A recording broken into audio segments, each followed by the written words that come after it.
Yo. Does anyone watch Cobra Kai? I never got to watch that. I heard it was good though.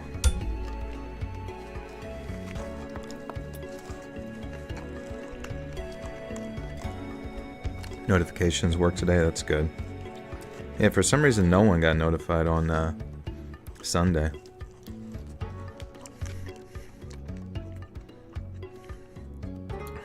Tell some horror stories to stream, please. That is the intention.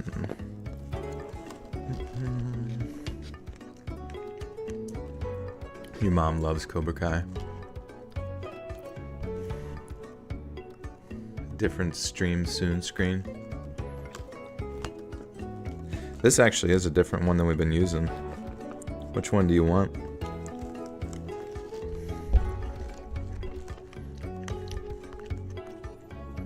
Gotta go to sleep, Nick. No worries, dude. What's up, Hanny? Am I crazy or is Chrono Trigger playing in the background in my YouTube glitching? That is what you're hearing. My Corridors of Time remix, Chrono Trigger, 30-minute loop. Brooklyn Gonzalez, welcome back for 38 months. Damn, 38 months already. Time flies when we're having fun. It's true. It is true. Thank you for sticking with me that long. It's a long time. What days do I stream? Every Sunday and Wednesday.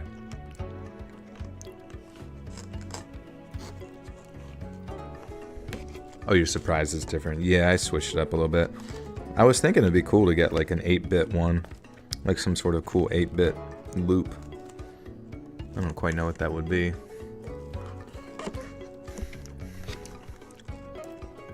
How was Australian Christmas? The three wise bogans, Mary, Joey, a wombat, and a dingo. And they all had sex. It was good. It was... I don't know. I was curious what it's like over in Australia for normal Christmas, because around that time it's like hot as hell. And all you ever see in like Christmas marketing is like Santa Claus with a beard and snow. And to like grow up and never have that experience must just kind of be like, does that mean Christmas is like less important, or do you just don't care? And it's got to be kind of annoying. Taking a trip tomorrow to Dallas for high school reunion. Nice, dude. What year reunion is that? Hey Delia, how you doing? David De La Rosa, thank you for the buckaroonie. Appreciate you. How am I doing? I'm doing really good. Today I got to go on a long walk with a friend that I'd not seen in a long time. It's been like 2 years probably since we talked, and he had a baby, and he's got another one in his wife's uterus. So he's, you know, he's been a busy guy, and it's good to catch up and just, you know, I feel like that's how it is with all my friends. Like, we don't see each other for a long time, and then the day you see each other, it's like nothing ever changed, you know. Retro Duo, thank you for the 5 months. How's your day going? It was good. Yeah, it was just pretty much that. Kind of took the day off from the gym. Hung out with a friend. I've been, ever since I had mocha drinks in Australia, which I had gotten at a lot of the cafes, which is pretty much just adult hot chocolate. It's just hot chocolate with caffeine in it. I've been getting that. Oh no, he's definitely been busy for sure. Oh yeah, Waffle House is a breakfast like cafe restaurant that exists in like mainly the South. The southern equivalent of a Coney Island diner, exactly. With twice the fights. Maybe 3 times.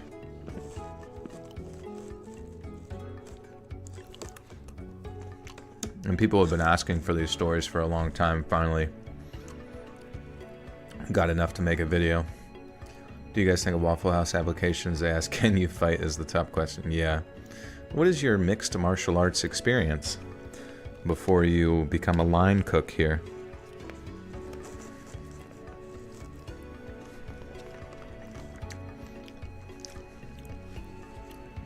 Never been to a Waffle House. It's pretty underwhelming from what I recall. Like, it's very cramped. Definitely very diner-y in the sense that the big window you can see outside with like pretty much the kitchen right there in front of your face. All of the servers, you know, have at least 2 to 3 years of meth addiction under their belt. But that's in the past. That's their old self. They're focused on their future now. Pouring up coffee. Favorite media franchise? Do you plan on making Oh Death Part 4? Well, actually, Part 3 was the finale of all of that, so not to spoil it for anybody, but yeah, that was the final one. It's a greasy diner. It's very greasy, yeah. You definitely get all your eggs and home fries and pancakes and coffee. I mean, there's nothing I love more in this world than breakfast. Like, I'm obsessed with the hours of 8 a.m. to 9 a.m., 9 a.m. to 10 a.m. It's such a nice time in the day to be awake with family or friends eating breakfast. Because there's always like so much hope, you know what I mean, for the remainder of the day. What's my favorite color? I like green. Green's pretty cool. A great part of the Metro Detroit area is every cuisine from around the world is represented with 100 square mile area. Yeah, they're all like stacked on each other. Just go down the buffet. Still better than IHOP. Yeah, IHOP, it's like Waffle House has meth head servers. IHOP has heroin addicts servers. So it's like, at least the meth heads, they might beat the shit out of you, but they'll get your food to you quick. Whereas the heroin addict servers might be asleep behind the dumpster out back. Taking another 15. They're stacking all their breaks. Well, if you like breakfast so much, I recommend a good restaurant in Moab, Utah called Jailhouse Cafe. You should go, anybody near you should go. Nice. The person I'd like to collab with, I don't know. I have no idea. Probably just Mr. Breast. Mr. Breast. You're confused on what days to do live streams. Yeah, so videos come out every Monday and Thursday, right? So I stream the night before. So every Sunday and Wednesday are the streams. Jailhouse Cafe only serves barley and hard-boiled eggs. That sounds great for farts.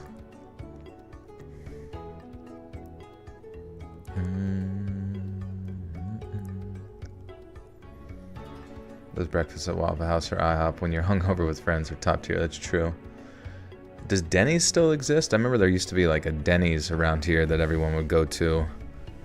I feel like Denny's is where you go to post drinking, and then IHOP and Waffle House is where you go for the hangovers. For show. For show. Now that I'm driving again, I've been going on a tour of all the good restaurants with my handy dandy handicap placard. Nice. Front row seating, sir. Can I get that for you? Your ramp, sir. And you like wheel up the ramp like a jump. Hit the NOS. Mr. Breast should do a video containing all the horror story narrators compete for 10,000. See, that would be sick, actually. And then, like, if YouTube had, like, live voting on the video, you could tell all of your audience to go, like, vote, or everybody in the thing could vote on who was the best voice. That'd actually be a sick video idea.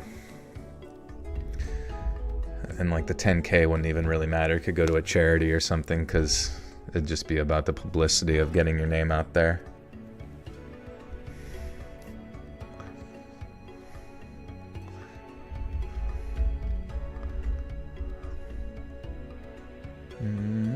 Perkins is under... Oh yeah, Perkins.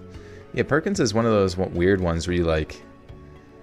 It's good, but you can never see inside of it. I feel like I don't recall any Perkins I ever went to. Like, it's... You go inside and time just kind of stops. Because like, if you look inside, you can't see. But when you go in there, you know, it might be 3 p.m. when you walk in. But inside there, it could be 4 a.m. Where did you grow up, Joel? I grew up in Pennsylvania. They don't have Waffle Houses in New Zealand. Consider yourself fortunate. They're a biohazard here. A threat to national security. When Americans try and do an English accent, they always seem to be upper class, posh accent. Really? You really think so, do you? No, yeah, I don't even know. My accents are kind of cringe, but they're funny.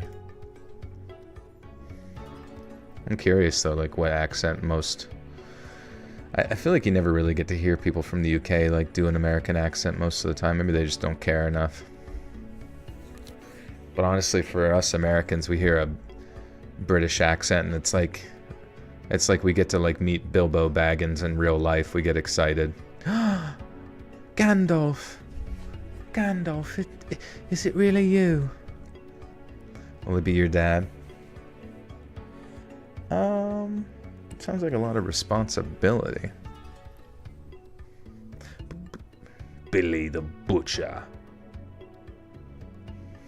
Sarah. What's the music in the background called? It's called My Corridors of Time Remix Chrono Trigger 30-minute loop on the Dr. Primer Zevin channel. I think most Brits tend to do a southern drawl. Yeah. Yeah, there's just so many variations wherever you go of American accents. Southern, Northeast, and then you get into like the Northeast area, then you get variations just depending on where in New York City you are. Boston fucking sounds different when you go to Pennsylvania versus sounds different when you go to the Midwest. Sounds different than when you go to Texas, sounds different than when you go to California. You know. Definitely in the rural areas, you always get a little bit of the same type of like, yeah, goddamn it, fucking son bitch, you know, kind of. It's not always like southern drawl, but you know, it's there. It's lazy. It's getting the fucking job done, I tell you what. Your favorite accent is southern, particularly Tennessee. I used to work with a girl who was from Tennessee. Everything really hung out there. She would throw it out like a boomerang, come back. I guess, isn't that where, or no, Louisiana is where Theo Von's from. He's like, I tell you, dude. Look up how much, like if we went to the moon, 1969, how much does a moon rock cost, Jamie? Nick Bryant, welcome back for 16 months. Is glad to catch another live. Good to see you. Sounds like Forrest Gump. Jenny, did you have fun at your Black Panther meeting, Jenny?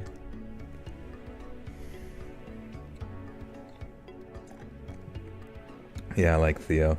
He's funny.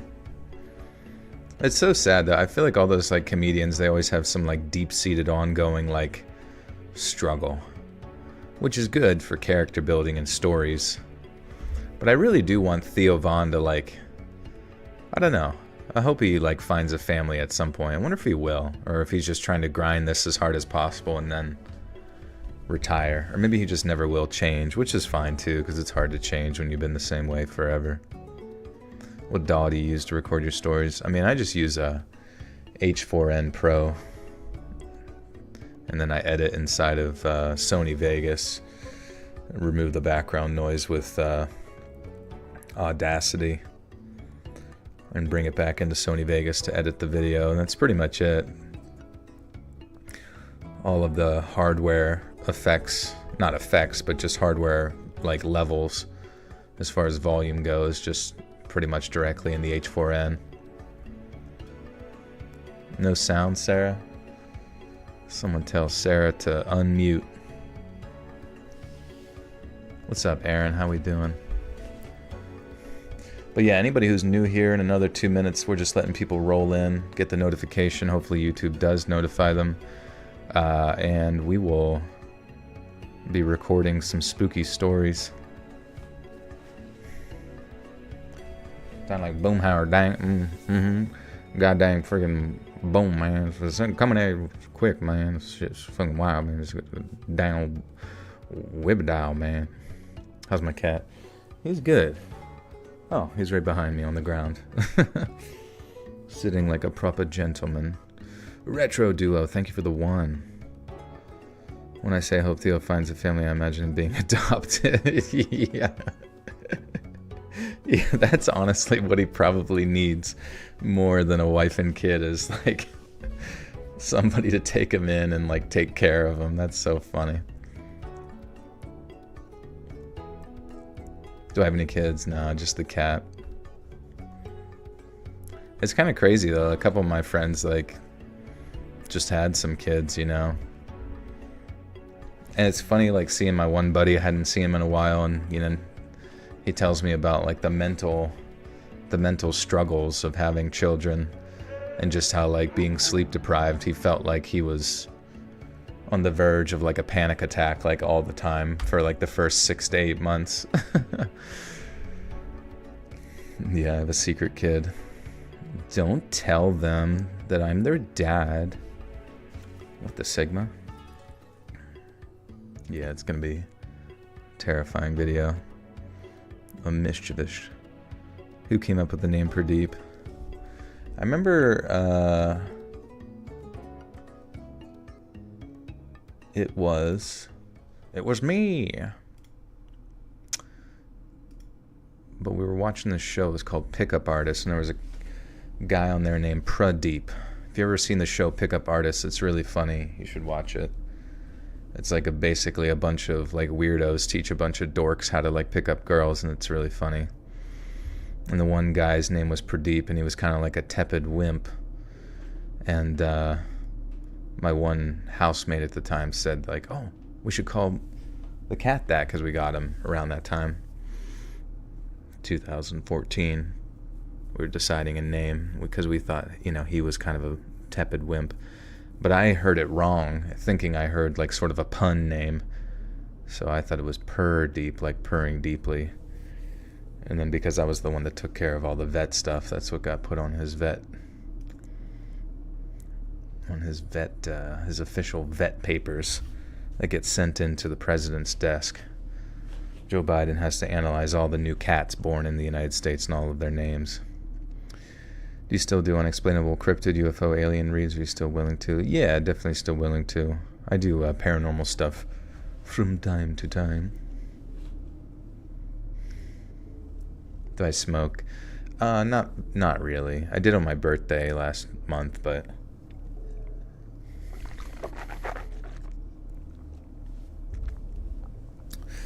all right, friends, what do we got? 1, 2, we got 8. 8 spooky Waffle House stories. Yeah, it definitely seems like YouTube doesn't notify as many people about lives anymore, which is kind of sad. And then the views on like videos are going down as well. Maybe I said something bad and now I'm blacklisted.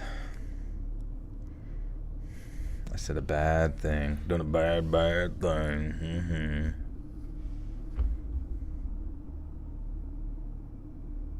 Any C vids soon? I actually did some C ones recently. If you go back through like a week or two ago. Canceled. Yeah, well, getting canceled by YouTube is probably the worst scenario, because that's like getting disliked by your boss.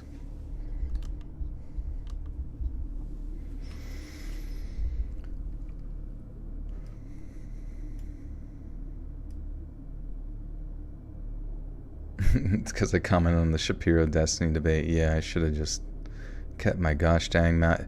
I can't believe I commented on a video that exists on their website. How dareth I?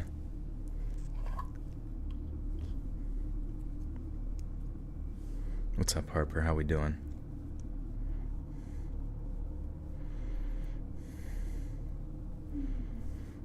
I'm a Chad. I'm a Chadwick. Chadwick Jr.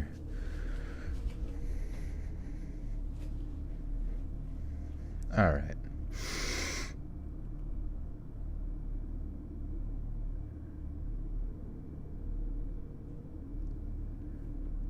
This happened to me back in the early 2000s. I was living with my ex in Texas. My girl and I had been forced to move cross-country after we lost everything in a house fire. We were in a very bad position, and when all hope appeared to be lost, her family offered to rent us a place that had sitting unused. Shit, had been sitting unused. Am I a Sigma? I'm a Squigma. I'm sort of a mix between a Sigma and a Squid. Sigma. What the Sigma? Peanut butter and jelly or tuna? How about PB and tuna? What about that mix? What if that's like an untapped taste within the palate of the mouth?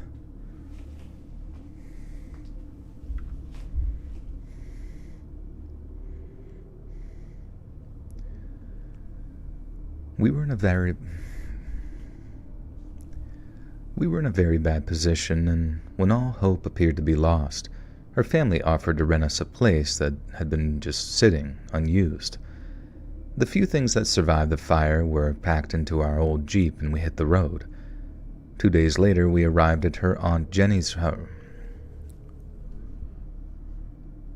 Why is the grammar so bad here?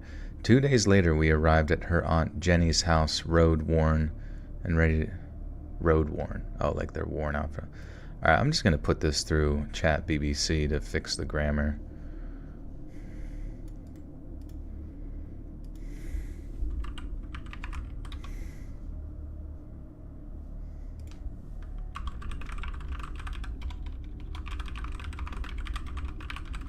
You have to tell it, fix the grammar, but don't change the story, you silly robot.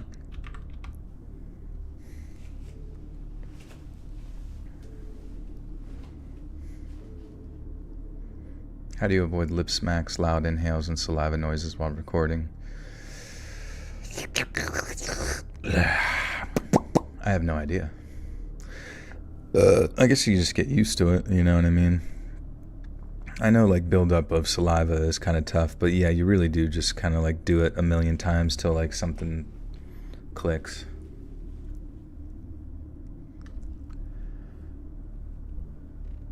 Two days later, we arrived at her Aunt Jenny's house, road-worn and ready to get moved in. We didn't have much, so it didn't take long.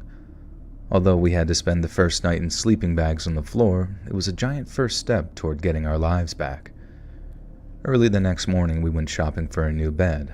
It was probably the most satisfying event in my life up to that point, and I'd never slept better than in that bed. Maybe it was just the relief of having a stable place to live, but I still look back at that time with fondness. The next few days were spent scouring Goodwill and charity shops for furniture, lamps, and such, and by the end of the week we were settled in and it was time to look for work. I've never been more averse to hard work. Maybe I was a masochist, but I've always sought out the most physically I've never been averse. Oh, I see.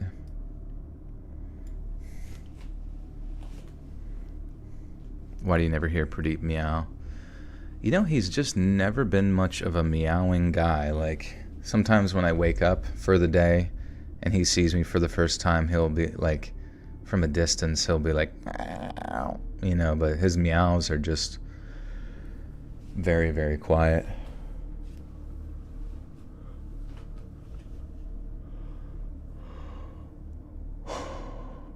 Slather my face with Vaseline. That does help things from time to time. Maybe Aquifer. Aquifer does really help.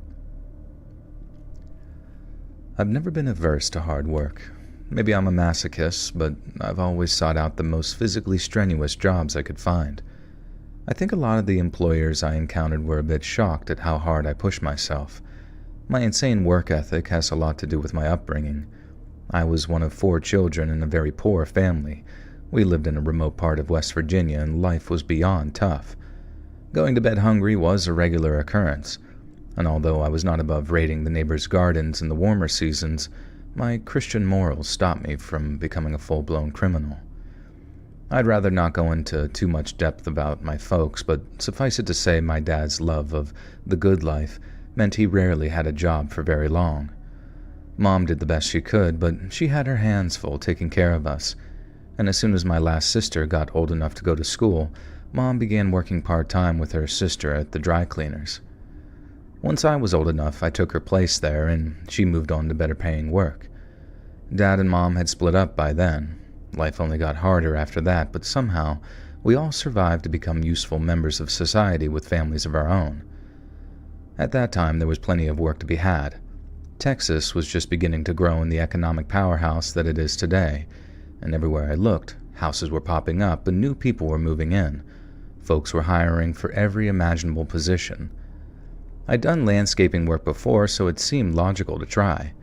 I bounced from job to job, site to site, doing any work that had let me. It put food on the table, but working in the Texas summer was rough, and the rainy days weren't much better.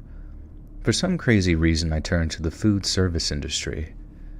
I was trading one hot place for another. Stupid in retrospect, but I'd been a line cook after high school. I knew my way around a kitchen. There are a few things in the South people like more than eating. Allison, welcome back for 33 months, says Joel. I was just starting to bake pumpkin bread, and wanted some scary stories in the background. You're the best. Thank you, Allison. You're the best. Thank you so much. I would love to try that bread. Vegemite sandwich, yeah. I mean, I tried like a small sliver of Vegemite and wanted to vomit, so I might suggest avoiding it.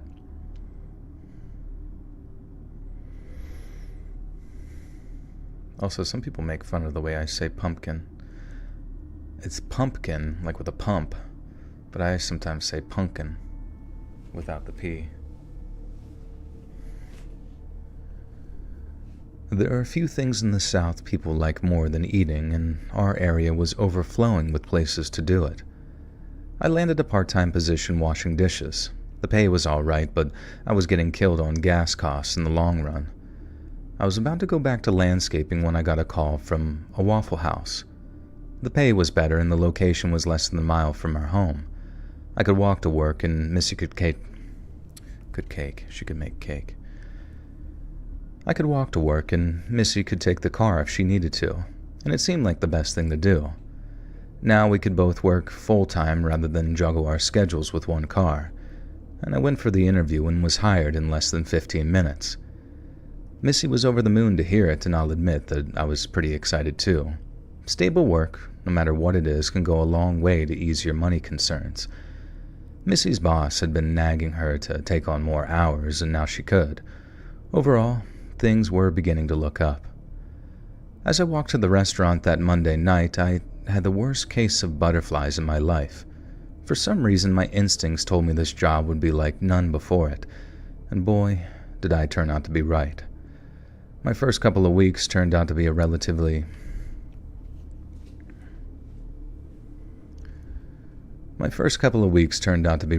uneventful. There were occasional drunks getting a little rowdy. There were occasional drunks getting a little rowdy, but they usually calmed down if we were assertive enough. The rest of the staff were cool too. Most of them were older than me, but they didn't take themselves too seriously. When it was slow, we'd talk about where we'd come from and our hopes for the future. But when we were slammed, everyone kept their heads down and got the food out as quickly as possible. And everything was going really well until one Friday night, when an especially drunk man came in looking for trouble. In Texas, the bars usually closed down at 2 a.m. Around 2:30 or so, the drunk stumbled in looking for something good and greasy to soak up all that booze. Waffle House is a very popular place to do so. On this night, the regular group of bar patrons came in for their late-night meals, and since this was a smaller city, we knew most of the people that came in. The overwhelming majority were salt-of-the-earth hard-working folks just looking to let off a little steam. They were harmless for the most part. Unfortunately, this situation was going to be different. From what I recall, it was just before 3 a.m. when a very intoxicated stranger staggered into the restaurant. I didn't recognize him, but I was there to cook food, not vet people. And anyway, the drunk man paced around, occasionally stopping at tables and then walking on to the next. Most of the other patrons ignored him and focused on their meals. And that was until the drunk man stopped at the bar and began leaning too close to one of the regulars, and I'll just call this guy Mike. Mike had been coming in on the weekends way before I was hired, and I'd bet he still does. Mike had his own share of drinks and must have been annoyed at the other man's presence.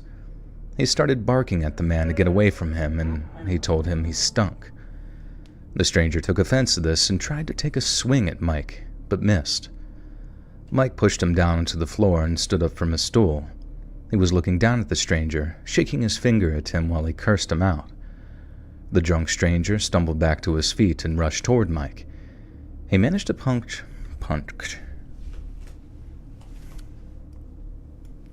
Boop! With the 369. Thank you. Thanks for all you do. Thank you, my friend. Good to see you.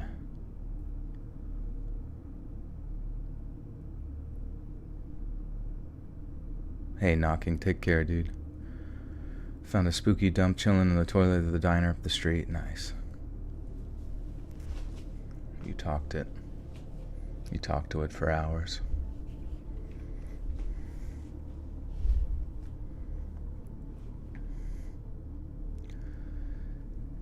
He managed to punch Mike in the chest and stomach a few times before Mike pushed him away again. The stranger fell back onto the table behind him and just stared for a minute before turning and running out of the restaurant. I chuckled to myself as I watched the brief fight before turning back to my work. A few moments later, I heard a woman's voice say something like, "You're bleeding from your chest, Mike." I turned back around to see Mike wiping at the front of his gray shirt. There were a few dark spots on it, and when Mike looked at his hand, there was what appeared to be blood on it, and that was when we realized the drunk stranger had stabbed him, not punched him. It looked like he managed to pull out a knife during the scuffle and got a few quick jabs before Mike could stop him. I'm not sure what made me do it, but I ran to the back and grabbed a stack of hand towels, and from there ran over to Mike and began putting pressure on the wounds. By now, Mike had dropped to the floor from shock, I think, and a few other patrons helped me hold the towels on the wounds while we waited for the ambulance to arrive. This whole time, Mike was talking about his kids. I did my best to assure him that he was going to be okay, but to be honest, I had no idea how serious his injuries were. About 7 minutes later, the ambulance arrived and whisked Mike away. We had to close things down while we talked to the police. And just before dawn, we were able to get things up and running again, and all I could do that morning as I walked home was think about Mike. I continued to wonder about his condition that whole weekend, and when I showed up for work that Monday, I was told that he had a rough time but was now out of danger and recuperating in the hospital. For the next few weeks, I was given little updates by some of the customers that knew his family. He was doing well and enjoying his time off of work, though. I think almost 2.5 months passed when I was standing at the flat top and heard a familiar voice behind me. I turned around to see Mike standing there with his big toothy grin. I asked how he was doing and he said he was great. And we shook hands and he gave me a big hug. He thanked me for saving his life. I wasn't sure if I had, but I wasn't about to be rude, and I could tell that he was serious. I quickly mentioned the others and tried to be humble about my part in it. And from there, the subject just veered off onto other topics and I returned to my work. I'd continued to see Mike regularly for about a year until I got a better paying job elsewhere. It's been at least 15 years since I last saw him, and I hope he's still doing well. I'm not sure if the drunk guy that stabbed him was ever caught that night. It never seemed appropriate to ask. He moved on with his life and I didn't want to stir up bad memories. Mike, if you do happen to hear this or see this, give me a call. I'd love to catch up. I love to smear ketchup on you.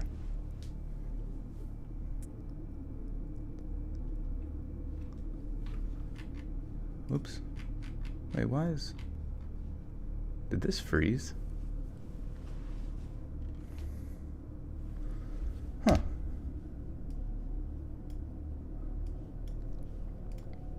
That's weird. The pop-out... Oh, there it goes. Wait. Yeah, the pop-out chat, like, froze. That's strange. Do you Zin? I Zin from time to time. My friend bought me some and left them here, and I would be doing them and stuff, but I would do it while I was, like, playing games, and I realized, like, in the midst of zinning, I would get very anxious, and I was just like, alright, this is stupid. But I do enjoy doing it from time to time, like if I ever go on a walk with a friend. It's kind of like throwing in gum or something like that. Zin break.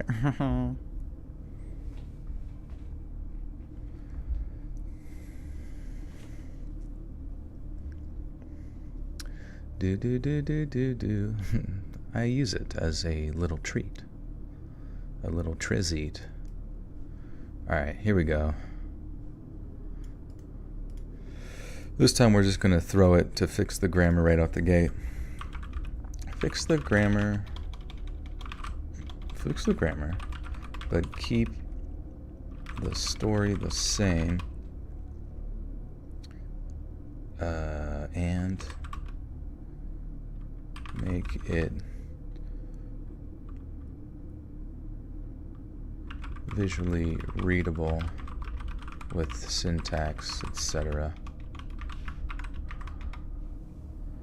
Tobacco dip. What's the best soup for when you're sick that doesn't have meat in it? I guess, I mean, you could probably just get, like, some broth from a... What's that called? What's that? Not egg drop soup, or some sort of soup like that from a Asian restaurant. You could just, yeah, miso. Vegetable soup. Something that's just high in salt. I think Joel would eat magic beans from a witch. She told him it would give him the results he was looking for. This is true. And I've done it. I'm still looking for that witch. Because now I'm tiny. I'm like 3 inches tall. I gotta do my streams. I'm standing on a huge little stool right now. Just to reach the microphone. If I need to type on the keys, I gotta jump from key to key. It's tough. It's tough life. Don't trust witches.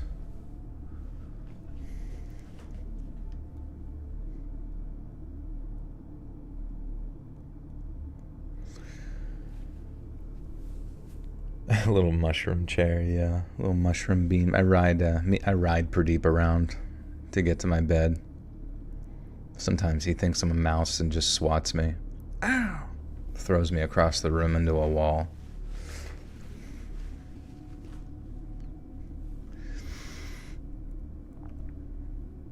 It was the weekend before spring break was to end, and I was out with a few friends from school. This was my senior year in high school. Everyone except my friend Keith was in their final year. Keith was a junior. And to be specific, it was Saturday evening at around 15 past midnight.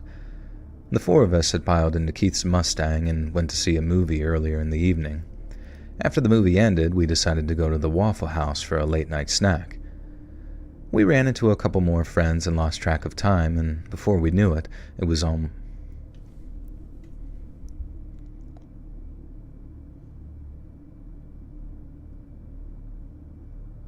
Wait, what?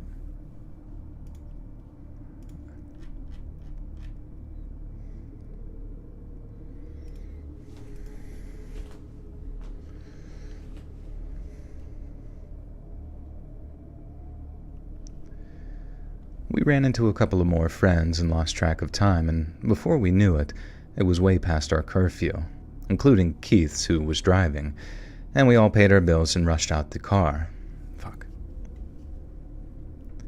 And we all paid our bills and rushed out to the car.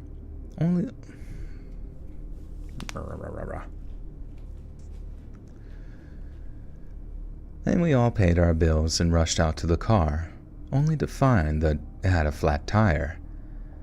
Panic started to take over for a moment, but Kim, Keith's girlfriend, managed to calm us all down, and I was the only member of the group who had ever changed a tire before, so obviously I was chosen to do it this time. I began by asking Keith where his spare was located, and I was rewarded with a very blank stare and a lazy shrug, and it was clear that he was going to be of no help, so I just went in search of it myself.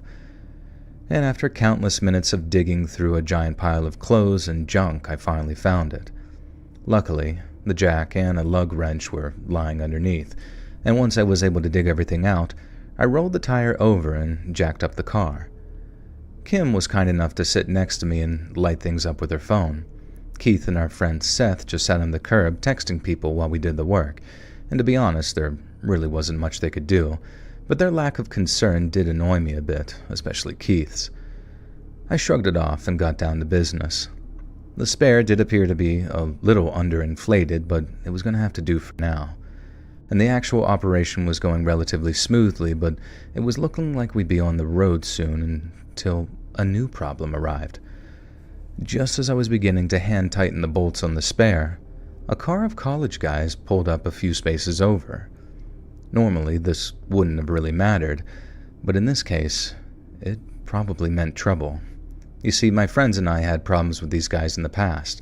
3 of the 4 in the car had jumped and beaten one of our friends at a party the summer before, and Keith and I ran into them a few days later and almost got into a fight with them.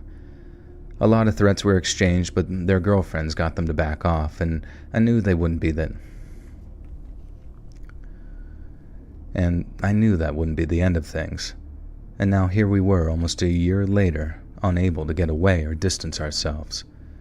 I quickened my pace as fast as I could, but it was obviously too late, and just seconds passed when I heard a drunken curse coming from a yard or so away.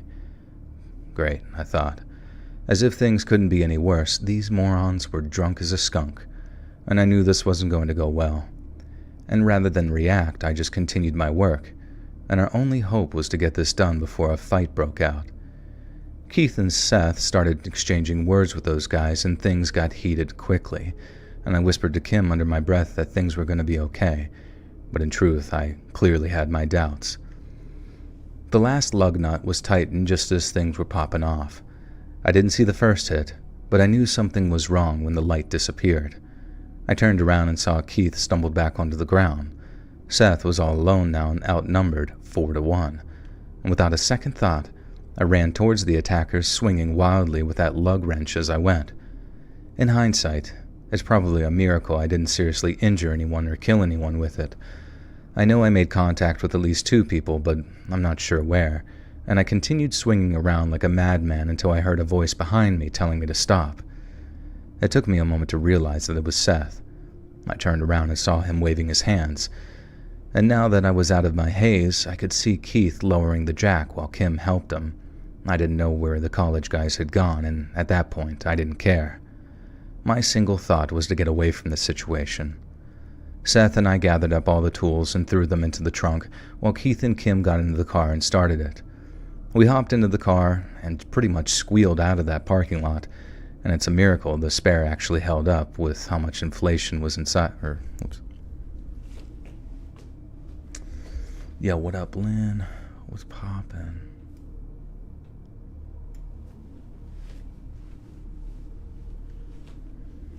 You passed the first step PF and acting program training. Interesting, what's all that about? It's like a program for acting? This story is the Sharks versus the Jets origin story. Is that hockey? Make me sleep, you little Joel. You little Joel. Well, yeah, what do you have to do to pass the first step for acting program training? I have training with Disney actors if I make it through. You get to be in a Dan Schneider production.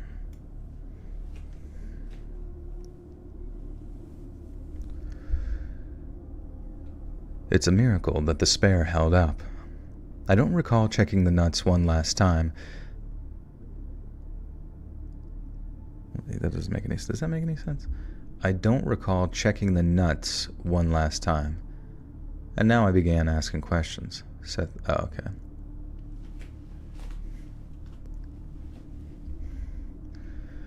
It's a miracle that the spare actually held up, and I don't recall checking the nuts. Why does that sound so weird? Creepolodian. And I don't recall checking the nuts one last time before leaving.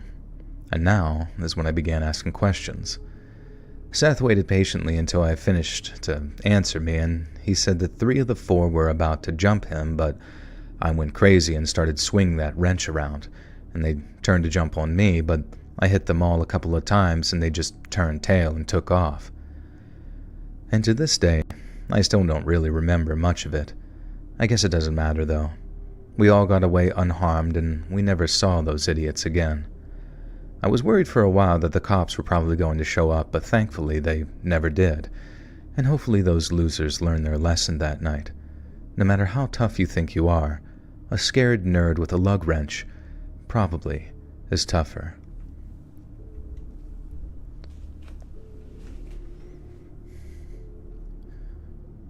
I've been lug nutting all over the place. Sharks vs. Jets in the Sharknado 3 storyline.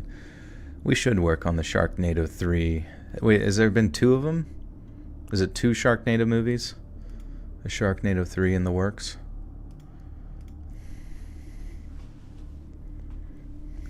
I work in an agency that does acting programs and works directly with directors and managers. 9 times out of 10, it is a scam. Don't know who shared. They're in a program. Ah, interesting. Well, Dominique, can you get me into a voice acting program somewhere? Or get me a voice acting agent? I would love to star in a Dan Schneider original.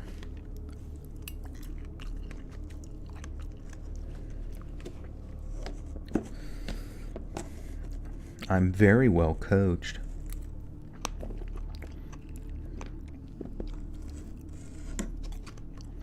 You know you're cooked when the Waffle House is closed, yeah. You can pee without poo, but you can't poo without pee. Real talk. Be great in video games. I would love that, yeah. Do you do any sort of connections for that kind of stuff? Like to get someone sort of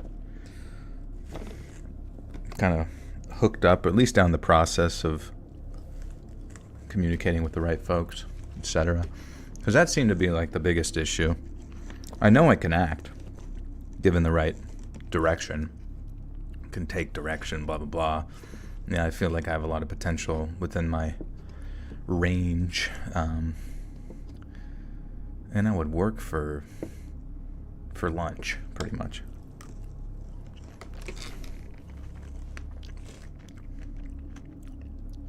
Are you saying it's fake or a waste of money? I don't know. I'm not sure what they're saying. You want some Waffle House? That does sound good.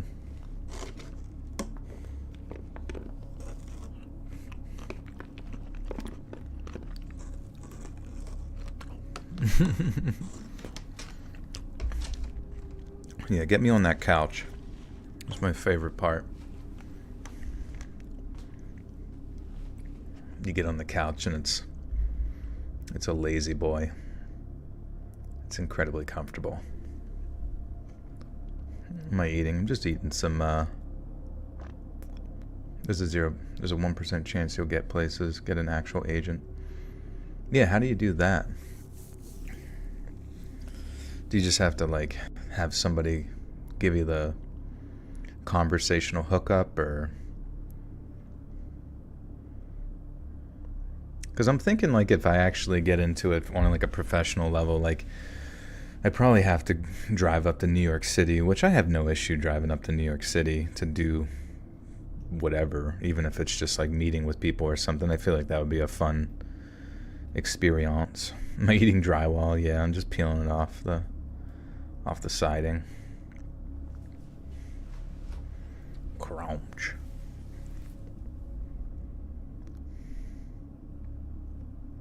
What a crazy ass day. My friend ran out of gas on the expressway and was hit by a semi. Holy shit.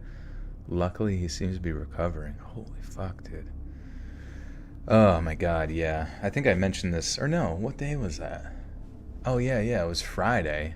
I had to drive down towards Baltimore. And like as soon as you hit like a sign that says Baltimore, coming from Pennsylvania, like the drivers just get psychotic. And on my way back, I even stopped to get like, some drink, some Dunkin', or what was it, some fucking Starbucks bullshit, and like it took another like 20 to 30 minutes to get all that squared away before heading home, coming across the, big traffic on the way back. I'm like, what's going on? And you get up there and it was like a fucking car that just got done being like engulfed in flames. And I'm just like, holy shit, dude, this place is hell on, it's fucking Baghdad.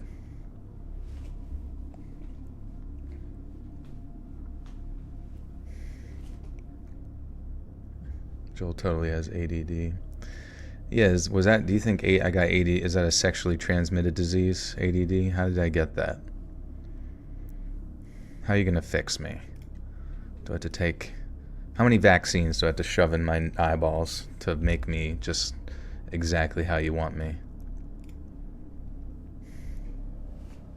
Red 40. Red 40 hands. Edward Red 40 hands. Oh, Redward 40 hands. That would be good. You're just drinking like Mountain Dew Code Red on both your hands. The semi-drivers ain't got none to fear but losing their jobs, so stay away from them. Well, that's the thing too, is like on my way to the direction of Baltimore, a fucking dump truck almost like ran me off the road, and then on the way back, seeing like a car that was like engulfed in flames is just... Oh, it's so scary. Red 40 maxing.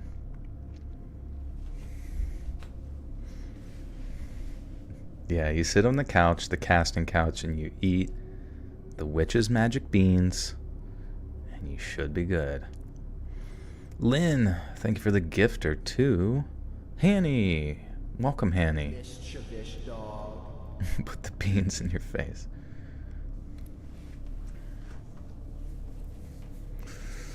Oh, man.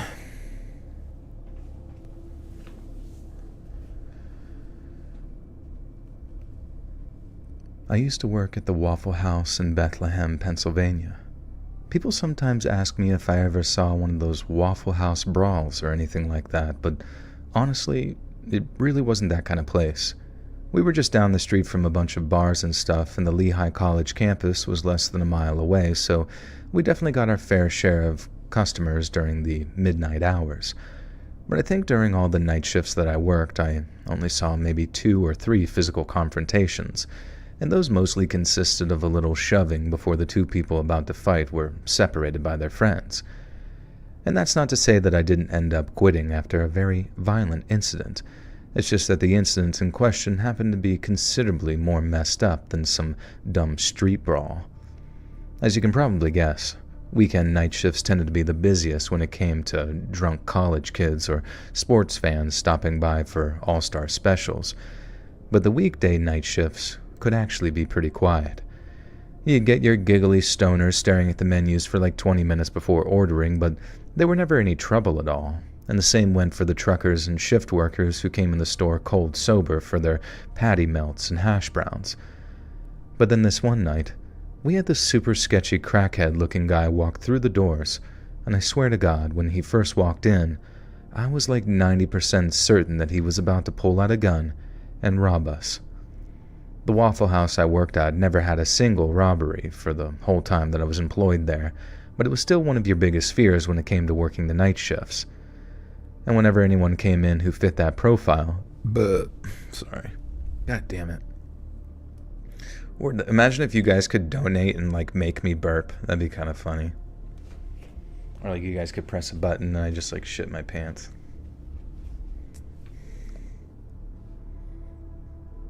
That's so weird. I don't know why YouTube just like...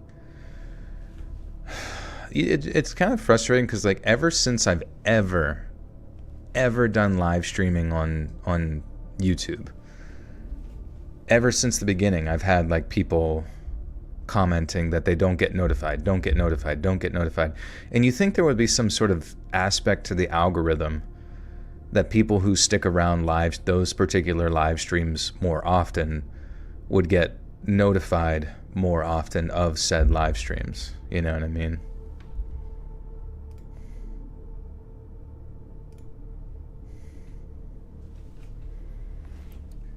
And it's just seems odd. The storm in the headquarters, like Area 51, exactly.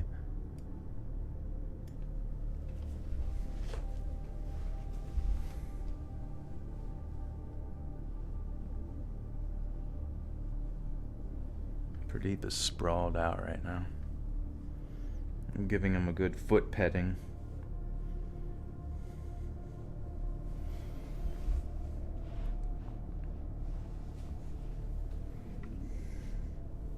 You subscribed, thank you, appreciate that.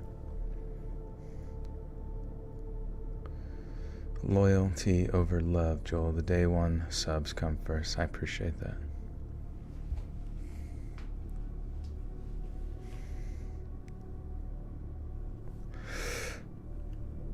And whenever anyone came in who fit that profile, basically anyone who looked like they were on crack, we always got a little nervous and kept an extra eye on them. The guy was definitely high on something, and not only was he twitchy as hell, but after ordering his food, he just sat in his booth, intermittently looking over at us without even touching his grilled cheese. I let my coworkers know that the guy was giving me some pretty bad vibes, then carried on cleaning down my station while kind of low-key scoping him out. As I'm watching Mr. Twitch, some regular-looking white guy with dark hair walks in and then orders a coffee and a piece of triple chocolate pie. My coworker serves him, and he takes a seat at the counter to drink his coffee, so I just sort of carry on cleaning down my station while He just said low-key. We keep low-keying it. Solly with the tense says you don't get notified. Yeah, I just don't really see the point. Like, I mean, like... I think, yeah...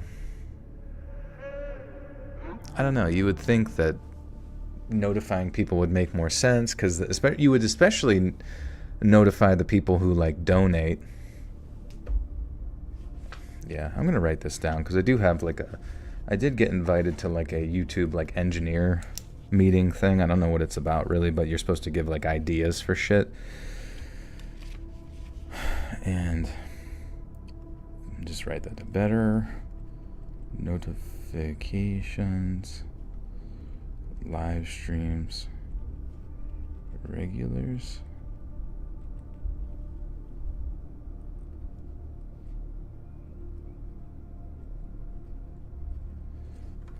Dude, my handwriting sucks so fucking bad. Did you ever, like, not touch, like, a writing utensil for a long ass time, and then you go to and you go to use one for a while, and you, like, it's, like, more confusing than chopsticks. Cheers from New Zealand. Thank you. Good to see you.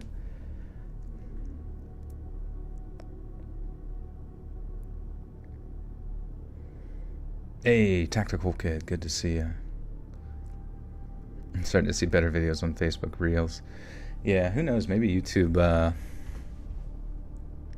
Maybe YouTube is pushing more towards the shorts, but I don't know. I don't know what makes them money. You would think the long form content would make them the most money, but maybe it doesn't.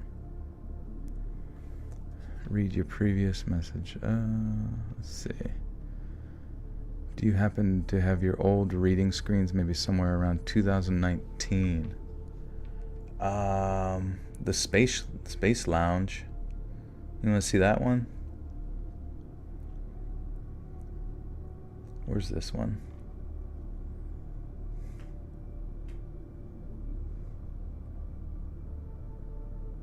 Wait, which one is this? Sorry, I'm like lost here. Where is it? Alert Box, Dark Cthulhu. Or is this the same one? Oh yeah, that's the same one. I would have to interchange the file, I think, like the MP4 file, to go back to that Spaceship Lounge. Unless do I have it still?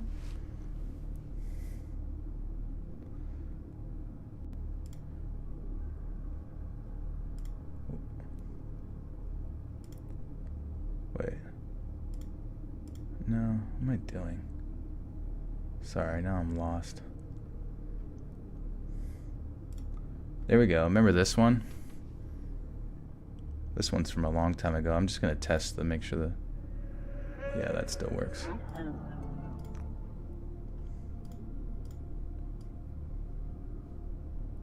We'll put that right there. Sully, thank you for another 10. Oh, wait. Yeah, right here. Shiz it up, baby. Let's go.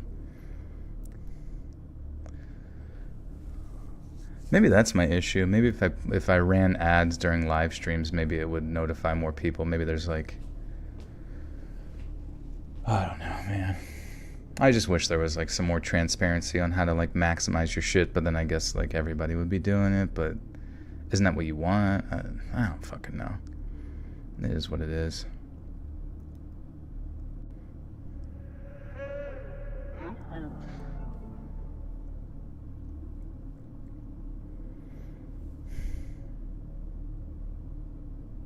Okay, where was I?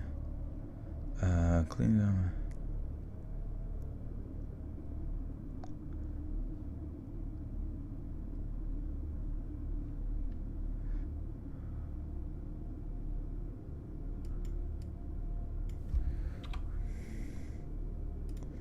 Okay.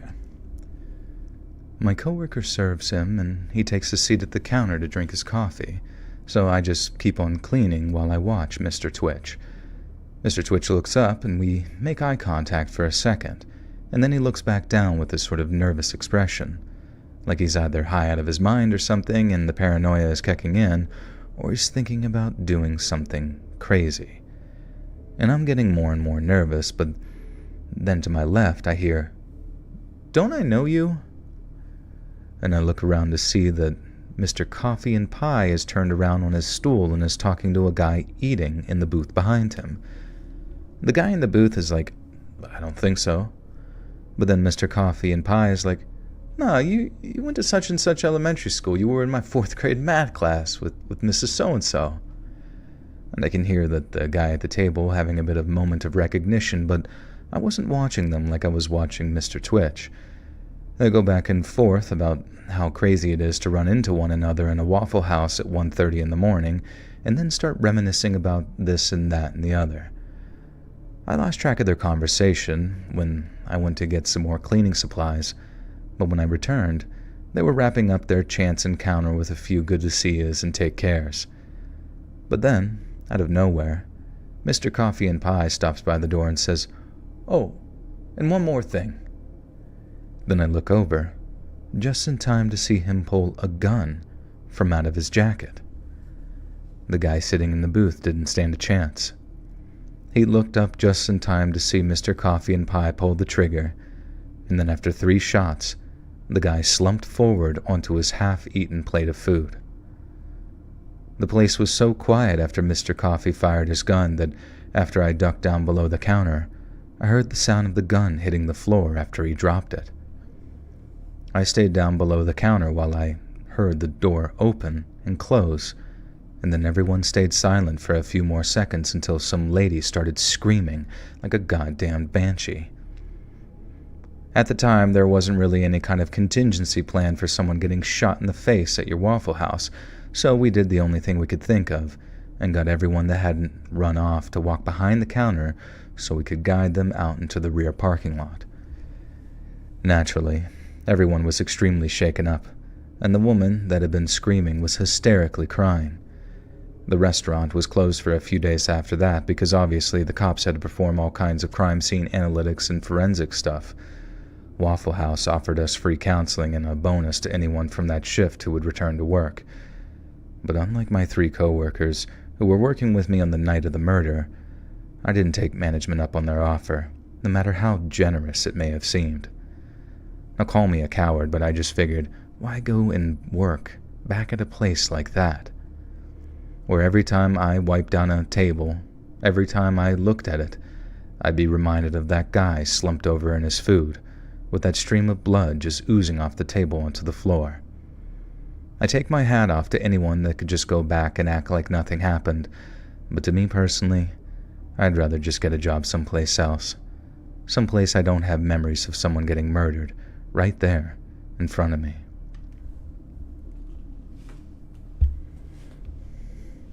Does Waffle House have a theme song? Queso is a funny bro going up, finally streaming, they don't act like a lunatic. Queso is funny bro is going up, finally a streaming that don't act like a lunatic. What are you talking about? Queso's not a lunatic? He's gone nuts, he's gone crazy. He wants his ham sandwich.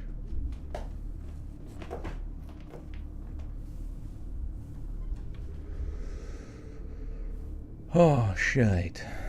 Mini men. Mini men. Wish dead bone. You ever seen Saving Private Ryan and Fury? I've seen Saving Private Ryan. It's one of my favorite movies, probably of all time. I've never seen Fury, though. Yeah, every time you walk into Waffle House, it plays your WWE entrance music.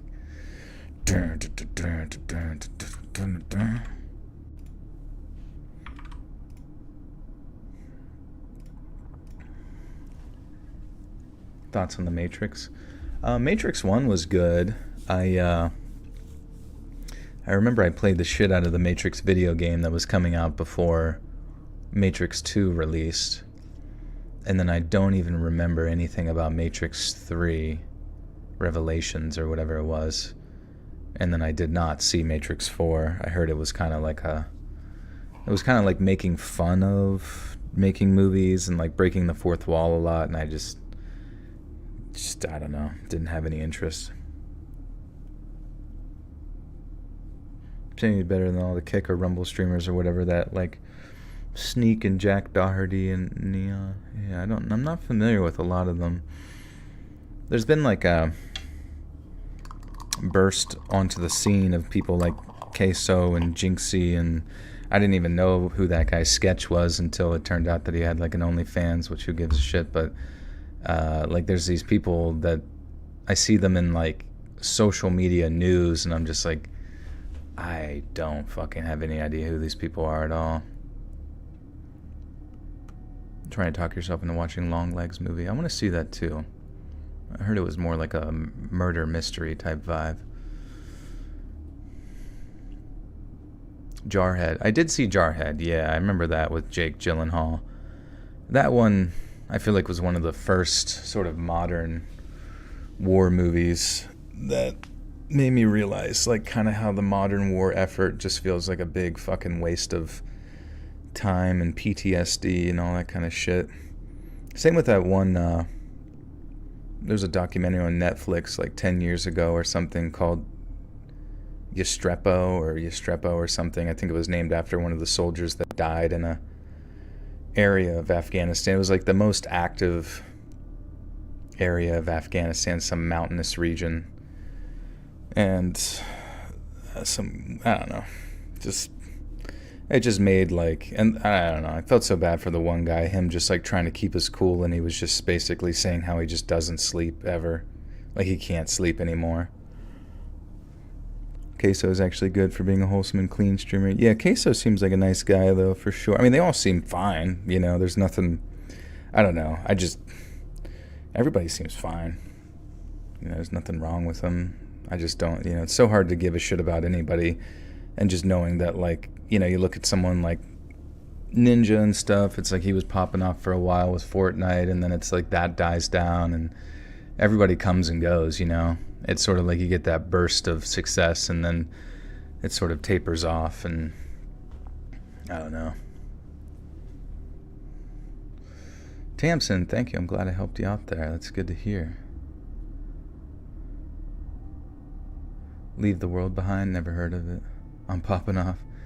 Yeah, definitely have hope for the pod. Like, YouTube has kind of slowed down quite a bit, and I do hope it continues to grow, but I really don't know how to, like, make that happen.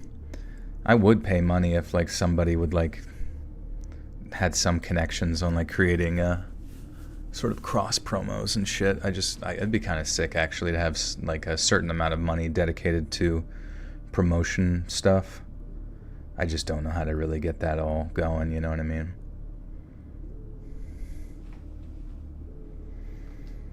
oh, there's something wrong with some of them, but I don't care. I don't watch some of the people. They just pop up a lot in online drama. Yeah, I don't know. I think that's the dumbest thing about a lot of those streamers is that the only way they kind of like maintain relevancy a lot of the times is to have some sort of quote unquote drama occur. And it's like, why? Like, why do I have to pretend to give a shit about your life and what you do? Like, if I'm not already a fan of yours, like, why is you doing something that's quote unquote dramatic somehow going to like entice people to come stick around? You know, it's just weird. Joel, will you be a nurse again if YouTube fails? I don't think so.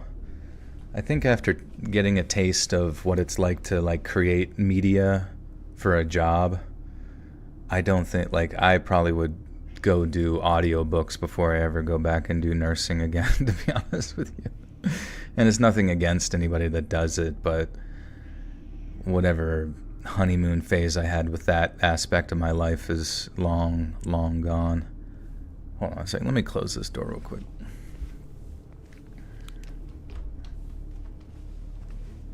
Pretty, but I'm not letting you out, buddy. Or maybe I will. Maybe I will.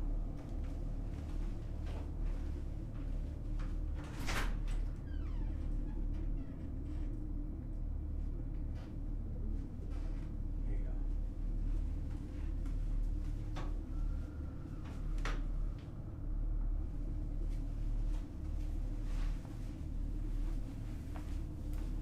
So funny, I like let him out to go wander around the garage and that's like his adventure for the night.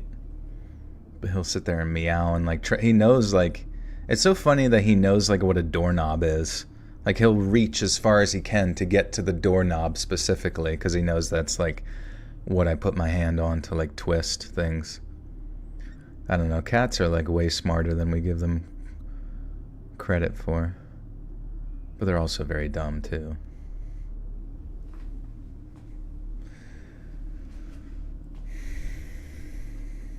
In the garage huffing gas, probably. Yeah, he's out there smoking, and then he like accidentally lights all the gas on fire and there's like a huge explosion. Jesus Christ, what the fuck was that? Joel was getting freaky with the female nurses, so he got fired and had to do YouTube as a new hustle. You know, he was just pulling them all with that voice of his. It was too easy. All of the 50-year-old retirees.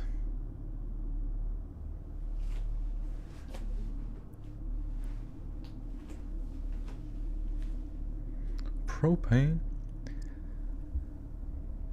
I saw some crazy stuff during my time working at a Waffle House. I saw some brawls between drunk family members. I saw some people getting freaky in the booths like they thought no one could see them. And I saw people doing drugs right there at the counter, as if they didn't give a damn who saw or told on them. But the single worst thing I ever saw was something I walked into on a quiet Monday night shift, at a time when I never expected to see anything so haunting or horrifying. Like I said, it was just after midnight, so technically a Tuesday morning, and the only two people seated were these two dudes who looked like they were a little more than just friends. They were sitting at their booth, flirting and holding hands and stuff, then at that point, they both got up and headed for the bathroom. One of my coworkers waited until we were out of earshot to make a very crude joke about how, if they're not out in 3 minutes, I'm going in there to pry them apart. It was just a dumb joke. Dumb jock. Just a dumb jock. Metro Boomin. Graffiti socks, yeah. Or not graffiti. Wait, what am I? Sorry, I'm like mixing your guys' messages into one message. Graffiti socks.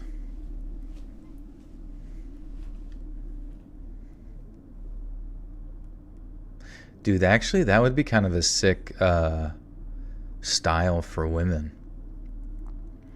If women wore like skirts, but like wore like long stockings, but like the stockings had like graffiti art on it. Yeah, that'd be cool. Think about that. You guys should think about trying that cool style. You know, just as a thought, you know. if you're into fashion or whatever. Black cats have this extra majestic and mysterious feel to them. It's like having a pet villain. It's true. He's always up to something. Mike and Ike, welcome to the Butter Sock Cult. You now have access to bonus content. Good to see you.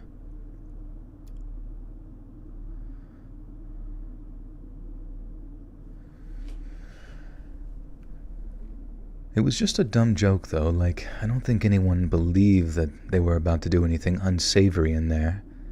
Then, within a minute or two, the older of the two guys walked out of the bathroom, thanked us for his meal, and then wished us good night. As he walked out of the door and over to his car, we figured that he'd wait for his boyfriend or husband or whatever. Even as he got into the driver's seat and started the engine, my buddy and I figured any minute now, little Twinkerbell in the bathroom there is going to come running out to join his boo. But no. The older guy slams his door shut, backs up his car, and then drives out of the parking lot and off into the night. We're both like, huh, that's weird. Where's the other guy? Then, after a minute or two of waiting around, I volunteered to head into the bathroom to see what the deal was. I honestly figured the younger guy would be in the bathroom, probably just still in a stall, crying because the older dude had just broken up with him or something like that. That, or maybe the younger dude couldn't handle his liquor, puked all over the bathroom, and then the older guy was just like, F this crap, I'm out of here. I remember pushing open the door, calling out, hello? Anyone in here? And the question immediately struck me as dumb because, unless they escaped out the air vents, there had to be someone in there. Right away I could see that there was someone sitting in the toilet in one of the stalls, but the fact they didn't respond to my question had me mildly concerned. I asked, You okay there, buddy? And when that question got no reply, I knew I had to check on the guy to make sure he was okay. We didn't get a lot of drug use, but it was always a possibility being a late-night spot, so it dawned on me that the guy might be overdosing or something like that, and I knew I had to act fast. I walked over to the stall, tapped on the door, but it moved, showing that it was unlocked. I then pushed it open a little more, and as it touched the guy's knees, it was just enough to sort of gentle fush. Man, my eyes are going zing-zongers. Cacao Farmer, welcome back for 17 months. Hey, Joel, long time. I heard you were recently visiting my Aussie country, but why Perth of all places? Perth is even a 5-hour flight from my location. Yeah, I don't know. It's just friends from Perth, and they were giving me a tour of the land. It's a pretty nice city, though. It's funny though, because it seems like overall it's definitely a city, but it's like a very quiet city for sure. Like, it's weird that a city kind of like shuts down at a certain time, all of the shops and whatnot. You know what I mean? What's my favorite animal I saw there? I did see kangaroos, but it was just in the zoo. It being a city, you really didn't get like the whole full Australian kind of like outback vibe or anything like that. Oh, but I guess there were like cool, like you got to see like parakeets or macaws or like the crows there. The crows make way more noise than the crows do here, which I thought was really interesting. And then there's the magpies. There was like so many variations of like bird. But yeah, no huge spiders or anything like that. But it was it was very fascinating that the crows made so much, like, they just kept like cawing and stuff, like non-stop. Like they were trying to tell us something. Hey, Sora, hello, I am back, and how are you doing? It's been so long. Long story short, went to Oregon, life, still exercising, sadly don't have access to your speech, I missed it. Oh, no worries, dude. Magpies are little bastards. Yeah, I heard they like swoop down on you or something like that. Thankfully didn't have that too much.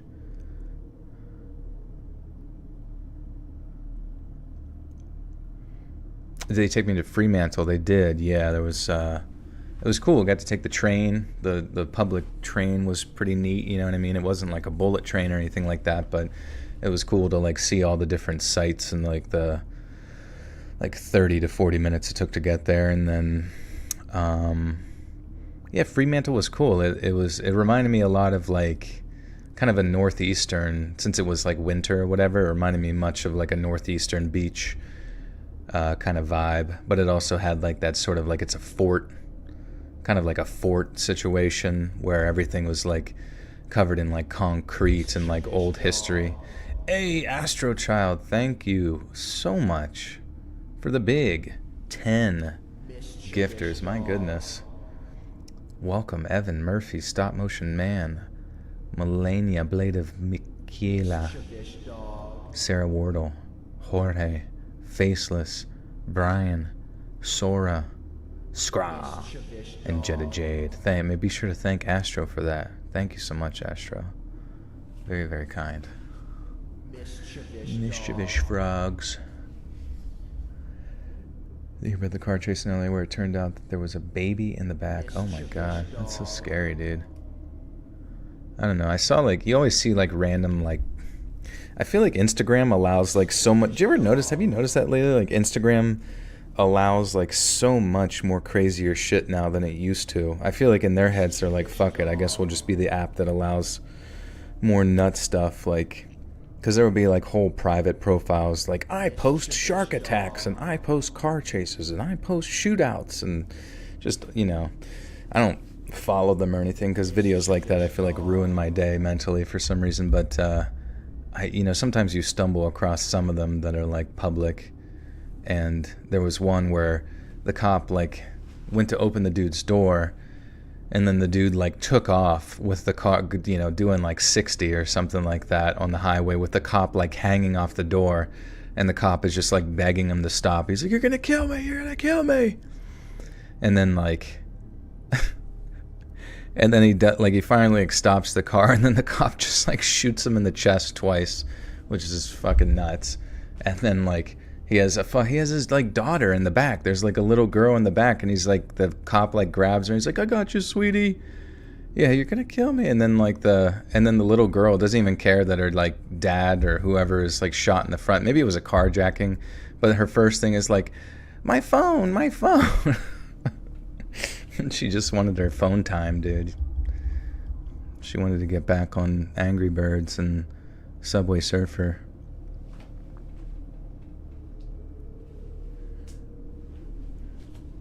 Yeah, YouTube has a lot of like crazy shit too, but I feel like when I'm scrolling through like YouTube shorts, I don't like accidentally stumble across like the murder videos, you know?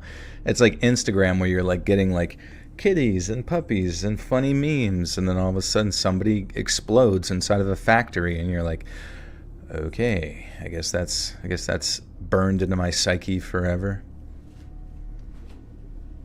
Raid Shadow Legends. What's your dream life? Are you content with your current situation? I don't know. I think that's the tough thing figuring out in life. Like, I am very thankful, like infinitely thankful to be able to like do content creation and make money off of it and all that kind of stuff. But I guess that's the tough part about life, is like even knowing what your dream situation is tough. Because you can be like handed the world and just like still not know what to do with it, you know what I mean? And I feel like that's been kind of my issue, is like in some ways I almost feel like I need, and this sounds stupid, but I feel like I need like a life coach or something. I know that's like such a stupid thing, but like I don't know. I go through a lot of my routines, and I find like, I know sometimes when I come back from like trips and stuff, I actually find a lot more satisfaction in my routines than I did prior to leaving. You almost like to get back in your cozy zone. But there still is like a part of me that wishes I could find that thing, you know what I mean? Like that thing that's just like, you know, I fucking love that thing.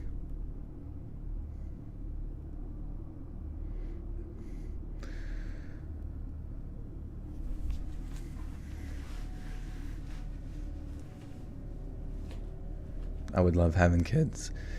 Yeah, I think having kids will be nice. I mean, I do hope to have those, and I think that would give me a lot of structure on like stuff to do and like, you know, all the things that I enjoy doing.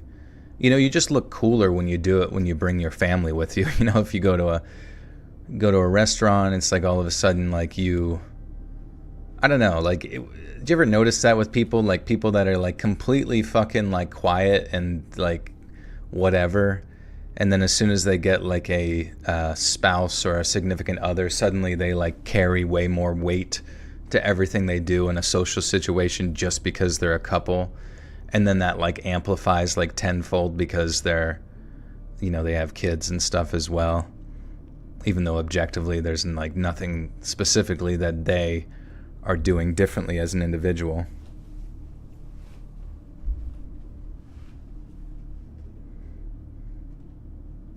It's not stupid having a life coach 6 months and it's changing your life. Well, that's good. Yeah, I'm not saying it's stupid, but it's just like one of those things where you just feel like, kind of like, not you, but just me, like I feel semi-embarrassed that I can't figure, like, even with all like the blessings in the world of YouTube and everything, you know what I mean? Like, it's hard to just know what you know, to be faced with this sense, like almost like whenever you're given more freedom, you're actually faced with more of your mortality, because, and then you come to think like, wait a second, are we as humans just like more or less destined to be, to have like our little tasks that we need to complete, you know what I mean? Our little subroutines that we need to be constantly working towards just to distract us from a sense of forever. I don't even know. Running a household and representing your family unit, there's pressure or change. Yeah, but I think it's good though. Clock's ticking. Yeah, not really. Same way, I'm 32, I've gotten way too comfortable with my introverted lifestyle. Yeah, and it's like, right, you know, you're just like not as prone to like go try the new thing, whether, you know, because it's like you're not going to get like as many crazy newbie gains. I don't really know. Actually, what am I saying? Like, it's always good to try new shit, but if I get married, she'll have to see my face. I'll just wear a Phantom of the Opera the whole time, or like an MF Doom mask.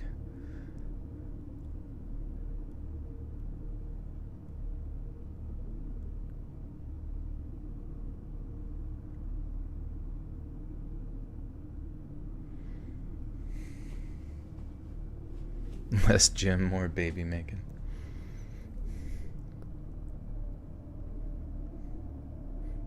When friends invite me to parties, I get so scared. I don't feel like, and I do feel like I'm missing out. Yeah, you just go, you know, and I don't know. I've come to find like everything in life is like this weird mixture of like not as bad as you thought it was going to be, but also potentially, and maybe sometimes thinking it's going to be bad is good, because then when you get there, it's like not as bad as you thought it was, so you're actually having a net positive increase in your life. Whereas if you expect a lot from something, it's like usually most of the time kind of like is not that exciting. But I think one thing that I've come to find that I really, really, really, really enjoy is the idea of like working on projects with other people. Like, I've always really, really wanted to like work on like some, you know, like an animation project or like a writing project, or just like be part of like a team that like makes something that people can enjoy for a long time. Like, I look at, and I'm sure a lot of us have probably felt this, but you look at somebody like the Studio Ghibli shit, and, you know, even though the guy, the Miyazaki guy or whatever, like, even though it seems like he's probably one of the most depressed people ever, there still has to be like a very deeply, profoundly satisfying feeling knowing that upon completing this project, this is going to be something that like some people, it will be like canon, you know, like core memory canon to their existence for a long, long time. They're going to be like, I watched that when I was a kid and I fucking never forgot it, or I watched it at this time and it was like, it changed my perspective on stuff, you know. And I think that would be fun. Like, if I were to make a story or a movie, I would want it to have like a lot of like existential philosophy in it, even if it is still like a very exciting story. I like ones that like ask a lot of questions and make you kind of dig in your own mind. Start your own studio. Yeah, it's been tough too, like trying to like work with I got like 4 animators to work with, but it's so fucking hard to like get people mobilized and moving. Like I don't know, I'm genuinely not sure what motivates most people. It's like, I don't know if you have to like stack a big, bundle of money directly in front of them at that exact moment to like get them to move, or what it is, but it really does seem like most people are just like so comfortable where they are that even though they say they're going to work on something with you, they just kind of like would rather just kind of chill and scroll on their phone, which is understandable because I would do that too. We saw Miyazaki's final movie in theaters and I will cherish, remember it forever. Yeah, I think I heard that he might still make another one after that.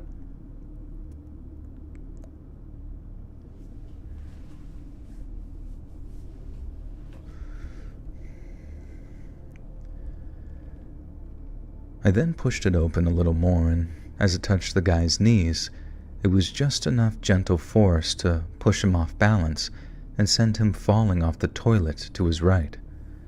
And the second he hit the floor, I could see something poking out of his right eye. His left was wide open and undamaged, and he seemed totally unconscious, but there was clearly something long and thin sticking out of his eye in a way that I couldn't see the exact entry wound, but I knew it must have been bad, because there was a lot of blood dripping off whatever it was that was stuck in there, on top of what was all over his clothes and on the floor, too. I immediately felt sick, but rushed to call the cops and told my coworker to lock the front doors, because the restaurant was now a murder scene. And that's what it looked like to me, anyway. All that blood and an unconscious person who's been stabbed right through the eye, and one who hadn't responded to anything I'd said. I was almost positive that guy was dead. So imagine my surprise when the ambulance shows up. We walked into the bathroom, and the guy that I thought was dead was just stumbling around the bathroom with a hand partially covering his wounded eye. I think the poor guy suffered some kind of horrible brain injury or something. The EMTs were telling him, "Don't touch your eye," and not only was he acting like he couldn't understand them, but the stuff he kept responding with was like nonsense baby talk. It was really distressing to see, and I have to leave the room at...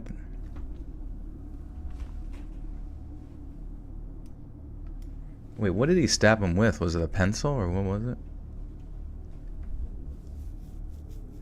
Get addicted to feeling and looking good, yeah. Dude, it's so hard for me. Like, diet, when it comes to diet, it is so fucking hard to just stick with a diet for a period of time and just like whittle yourself down to your goal weight. Because like, I don't know about you guys, but I get to like these certain days and I just fucking like I can't go more than like 2 weeks without like just a good binge eating session, where you just like fucking shovel loads and loads of shit into your mouth and it just tastes so good. It's probably an eating disorder, but whatever. Whatever, dude. Do diets even work? Like, how do I know my body wants or need anyway? I mean, you would just, at the end of the day, your body just needs the mathematical equivalent of what calories are or whatever, and usually it needs protein to, like, maintain muscle, and muscle is good for lifetime longevity. Muscle is also, remember I was talking to you guys about the glycation process too, which is like so frustrating. Nightmare Files, what's up, dude? Like that glycation process, which is like something I've come to find that like diabetes, which is just basically an overabundance of like eating carbohydrates that turn into glucose in your bloodstream, and then like your pancreas releases insulin, and then your insulin constantly over and over again goes and tries to grab the glucose out of your bloodstream to store it in your liver and your muscles as glycogen or whatever. And you do that enough in overabundance, and eventually it's like you become insulin resistant. I'm 450 pounds. Yeah, I'm bigger than queso. And and then like basically that loose or leftover glucose will attach itself to, like, the glucose molecules will attach itself to the the protein that makes up the walls of like arteries and like vasculature, and then it makes it more rigid, less flexible, and it makes it sticky. So it's like it's harder for stuff to get through, and it clogs it by like having things stick to it and shit. And then that's like, so you come to realize that holy fuck, a heavy like high sugar carb diet that you think is leading to diabetes is actually in and of itself a cardiovascular disease, first and foremost, even though it is affecting your insulin, but it's basically just like a negative cardiovascular feedback loop that like clogs, makes your arteries less and less capable, not just your arteries, but your fucking like super microvasculature of the eyeball and the brain and the tips of the fingers and toes and everything just like clogs them up. And that's why like you start to go a little blind, start to go a little demented, you start to lose the tips of your fingers and toes, they turn black. Like, it's just weird. It's weird that they don't really like teach you that when it comes to the concept of diabetes, that it's like all a buildup over time. Diabetes. Yeah, you guys are on a little field trip with me. I am your magic school bus.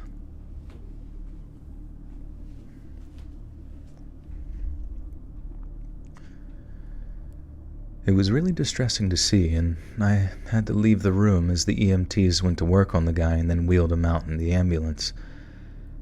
The cops showed up around the same time, then after locking the doors behind them, we threw up a closed sign and then got to talking to the cops. And fuck me, I'm gonna start that up. But yeah, I guess the solution basically to avoid like diabetes is just avoid processed foods, so like eat whole foods, like so foods that you can like see that it's just like one ingredient, you know what I mean? Or like very minimal ingredients and basically very minimal processing. So most of the time shit that's not in a box is usually how they kind of describe it. And yeah, and like lower carbohydrate. It's not to say that you can't use those carbohydrates, but it's like that's why having more muscle is beneficial, because then you're usually going to have less resting blood glucose, because most likely your insulin is going to have somewhere to actually store all of that extra glucose. So like someone who's like very muscular could eat as much of cake as a big fat guy, you know what I mean? But the big, fat person might have a lot more, it might have more of a detrimental effect on their body than someone who's like built muscle over a period of time.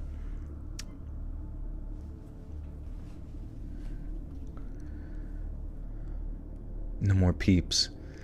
Yeah, Peeps is probably like unless you absolutely, like unless you knew like you were going on like a hike or lifting or something like that, you're doing some like heavy stuff, and that was the only meal you could have prior to like doing said activity, because you knew your body was going to like pull the glucose directly out of your tummy into your bloodstream, into like using it, within the actions of your muscles, then Peeps might be okay. But I think like any sort of casual consumption of Peeps is probably not ideal. But I don't know. Then you'll have people that argue, that it's just calories in, calories out or whatever, which makes sense. And as far as overall weight loss, but I feel like there's still a lot of arguments to be made in pertaining to like how it affects your hormones and like you on that like cellular level, that like molecular level. I don't know. Sounds like Andrew Huberman without the affairs and scandal.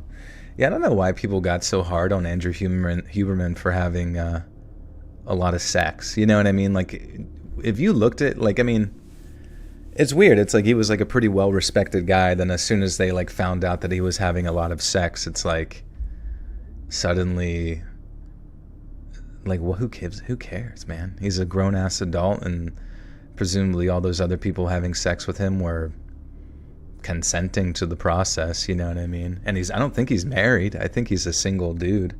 Maybe some kids, everyone's, it sounded like he had like kind of a tumultuous upbringing with being like in the skater lifestyle, which usually involves like kind of a little bit more freakier crowds, you know what I mean? Couldn't beat the freak allegations, yeah. He's very freaky. He's having segs. He's peep maxing. He's been peeping them hoes. Them ho-hos. Getting a proper range of nutrients, keeping my snack binge eating to a minimum. Yeah, it seems like eating a lot more protein too, kind of like even if you feel very hungry at the time, you're like, if I can just get this little bit of steak in there. Skater lifestyle. I don't know. I just remember like anybody that's ever done like skating when they were younger, that doesn't mean they can't grow up in like a healthy situation, but like it just seems like skaters and that lifestyle like tend to get themselves into trouble, whether it's like just making poor choices in relation to drugs or alcohol or, you know, all of the other side tangent lifestyles that kind of go along with that, which is unfortunate, you know what I mean? Because it's such an active thing that you think, I mean, it's not to say they all do, but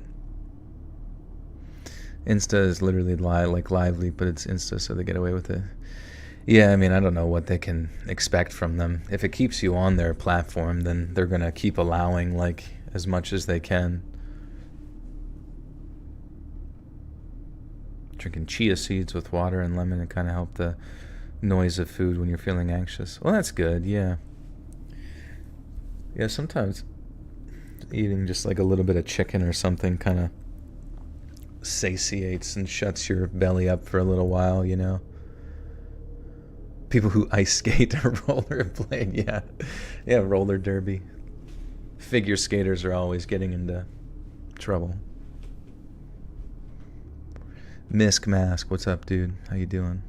What advice would you give for a small horror narrator growth? Yeah, you know, I mean... Oh, Misfit.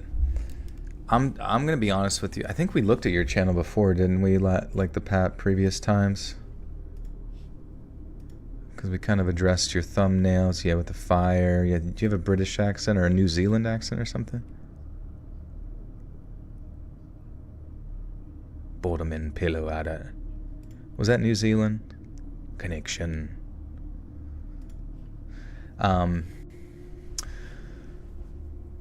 But I'll be honest with you, like this realm of like narration might be cooked. And I'm not even saying that to like gatekeep or anything of that nature, because if you like to do it, keep doing it, because there are ways to pop off within it. There are unique Kiwi accent. There you go. Yeah. Yeah. And like, you know, but there was like this channel, like I realized I was actually thinking of advice for you guys. Such a stupid thing. Sometimes I go about my life and I think, oh, I could tell a chat, clip that chat. You know, but there's certain things I think and I'm like, I hope I remember to say this later. But I've come to find that like just doing baseline creepypastas and narration is difficult to find success. But the people that do seem to find success more so on YouTube lately, and I don't know if that's by choice from YouTube as far as like trying, you know, out of fear of like AI voices popping up and all that kind of stuff. But it's looking like, and I hope I can find it, but basically it's looking like if you put your face on camera and just talk about fucking anything, you should eventually develop some type of following. Damn it, where is he? What the fuck? Where does his channel go? I had this guy, like he popped up and his channel is like, it's like in that perfect stage of like middle success. You know what I mean? Where it's, oh, here it is. So they call him like Dark Vsauce and his name is Flesh Simulator. And I try to find these examples of channels that I think you guys could emulate and like find success with. But like, I'm not saying you have to do exactly what he does, because unfortunately his type of content might fall into that realm of maybe not necessarily being, you know, user friendly or whatever the fuck stupid bullshit that YouTube gets upset about sometimes. But, you know, like just like the title of the video, the most confusing cold case, 129,000 views. And the thumbnail is just like, it's on the top, it's like the finders, and then it's him in his chair, and he's literally just in front he's just in front of his camera with like decent audio quality, decent camera, some, you know, a little bit of like background noise, but there's no, like, hardly any editing. And he's just discussing the case, kind of like a Mr. Ballin type situation where it's very impromptu, you know, having a conversation with friends, kind of like Wendigoon. Wendigoon does that shit, like low production value. Not to like knock on any of their stuff, but like if you guys want to pop off, I'm telling you, if you want to pop off in this like world of YouTube, it's easy. It takes a little bit of work, you know what I mean? Like it takes, just imagine like every video you do is like a homework assignment, you know?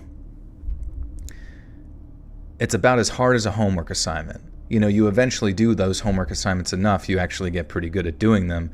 But I mean, I look at his videos and it's like he's at 215K subscribers. He didn't start, oh wait, here was the link tree. Let's see.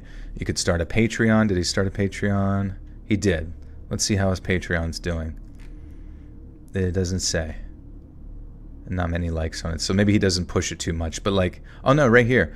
$420 a month. $420 blaze it. Dollars a month on a Patreon. Like, I know, like, that's enough to pay for your, like, you know, food, your groceries for the month.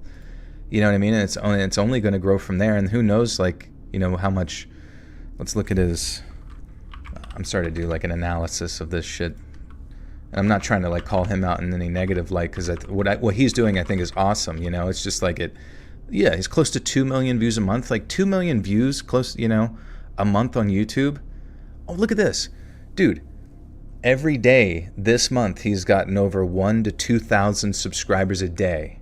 1,000 to 2,000. Like soon he might be at like in another year from now he might have like 6 million views a month. Like he might be another Nexpo style person. And the reason I'm saying this, yeah, exactly. It's just investigating. Like you don't even have to be like that intelligent to do most of this stuff. Like you just have to be like, I'm interested in like MK Ultra shit. And then this one episode I listened to it while I walked around, and all he did was just kind of like recount some of the stuff while giving a little bit of his analysis. Another one is like you just give your thoughts, you know what I mean? And maybe you do some shorts that pop off as well, because those are like kind of counted differently within the YouTube algorithm. So like maybe you're really good at shorts, and that'll, because that's what drew me to his channel initially, him being evil Vsauce. But yeah, if you want to do YouTube, I'll be honest with you, I don't know if a faceless narrator type situation is the way to go. Like if you find success with that, cool.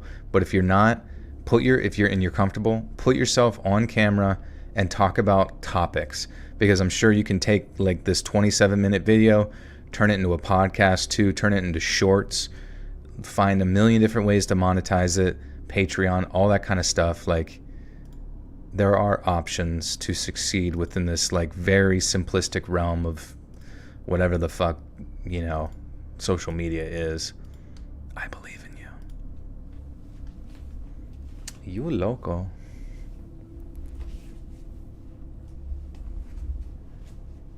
Also, that's so weird. I don't know why the stream is just, I don't know what happened. My advice for anyone is just to grind. Keep putting videos out. Sure, the quality might suck, but the more you grind, the better. Also, don't burn yourself out when it comes to making content. Yeah, and you know, when it comes to grinding, like if you find your rhythm and you know that like grinding frequent videos, like especially if you're doing like if someone who does YouTube drama videos, like you're going to want to keep up on all the grind on that, you know, that would be a grind that makes sense. But like a lot of the times, like within these sort of like research type videos, you might not actually only need to release like once a week or every 2 weeks or something.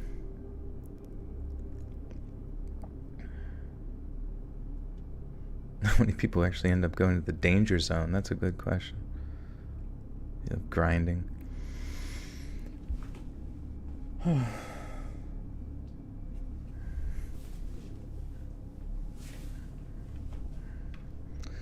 Videos have only gotten better since the first one that you reacted to one stream a couple of weeks ago. Yeah, that's awesome. And I'm just saying, like, if you get to a point 6 months from now, You know, because let's go back to his thing again, just out of curiosity. So, videos, oldest. His first one he put out was like 7 months ago. I think it was related to, like, what is this? The $20 Master of Grit. I don't know, what, like a camera. He talks about cameras. But yeah, like, if you like, say 6 months from now you're still not getting, if your videos don't consistently get like over 1,000 views, I would suggest maybe switching it up your formula. You know, because you don't need to be like attractive to throw yourself on camera, and you will over time get used to the negative comments of whatever it might be. You just turn your brain off to it, and yeah, just don't like, grinding is okay when it's useful, but don't endlessly grind like Sisyphus up a mountain, you know what I mean, where it just leads nowhere, because that's just kind of fucking pointless.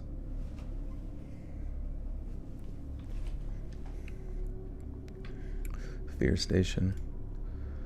I'm gonna look at your channel right quick. 4 horror stories from Canada.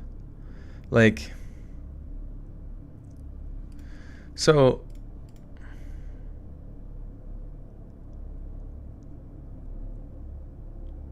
sorry, it's not playing. I don't know why it's taking so long to. Yeah, so this is like tough, because it's like, I gotta sneeze. In a similar fashion, like this whole like 3 thunderstorm horror stories, 3 camping horror stories, like, you know, obviously camping is a much more popular topic, so sometimes that pops off a little bit, but like, imagine if you named the video something like,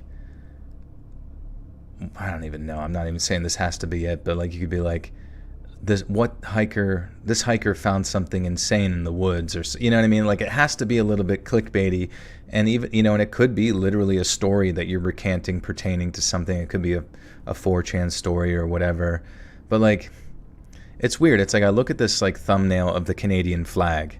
It's simplistic. Like, sometimes minimalism is actually really successful on YouTube, just like and it says, you know, 4 horror stories from Canada, but imagine if that like said like the haunting realities of Canada or something, and then the title is maybe something similar, or maybe the title says the haunting realities of Canada, and obviously you don't want to like mislead your audience where the video then like doesn't interest them or something, but that's why putting yourself on camera to talk about something the way that guy did might be the way to go, because then it, you know, you could turn a video that has similar content to this that only has 100 views into something that has 100K views, you know what I mean? What I'm trying to say is, like, you might look at me, little old Let's Read, and think to yourself like, oh, if I just do these types of videos, name it 3 scary wilderness guide stories, like, it will pop off the same way. But like, I was able to get into YouTube at like a very key moment, and I actually missed the boat a little bit in regards to like the popularity that was True Scary Stories for a bit, with like the Mr. Nightmare Corpse Husband era. You know, we still exist, but like, there was a time where those things were like very popular, and now you can see like there's other channels like Mr. Ballin, you know, that chapter, people do true crime and talk in front of a camera. What's the other one? What Lies Beneath, or What Lurks Beneath. You may have seen him. Like, that seems to be a direction for new people that is probably the most ideal for like, and especially within the algorithms of YouTube, where they probably do want people to put their face on camera in relation to the content they do. Yeah, that's probably what you want to do eventually.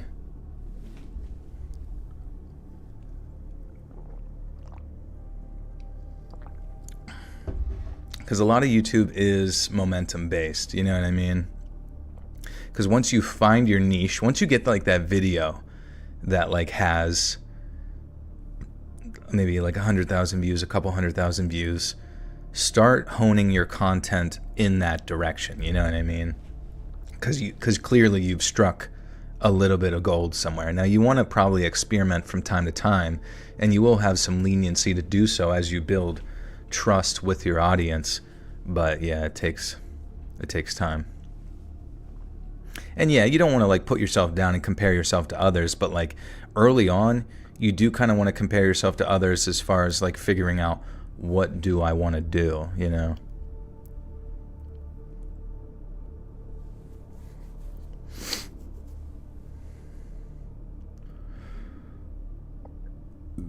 Advertising your channel in the very beginning. Honestly, advertising your channel in the very beginning, like with that guy's channel, do shorts. And the reason I clicked on his short was like, I saw his face. And honestly, I think the reason he actually popped up was because I had clicked on some Vsauce stuff, and the YouTube algorithm isn't just like picking up metadata pertaining to like titles and the things people say, but it's also the way the content is presented, who goes across it, convening audiences, but also just the way he looks too is like very Vsauce-y. That's what they call him, dark Vsauce, I think. And so like, yeah, shorts are a good way to advertise, but also just like making content that will make the YouTube algorithm send those videos out to random people. That's really the best advertising you can hope for, and the thing is, you don't want to grind on a YouTube channel that gets like, you don't want to be a year down the road and your creepypasta YouTube channel only gets like 1,000 views a video, because at that point, what the fuck are you grinding for? You know what I mean? I'm not saying that to be rude, because I grinded for a long time, but if I had to be in that position again, I would have switched up gears. You know what I mean? I would have thought, all right, we need to make a new channel, a fresh algorithm, and just like see what else I can do.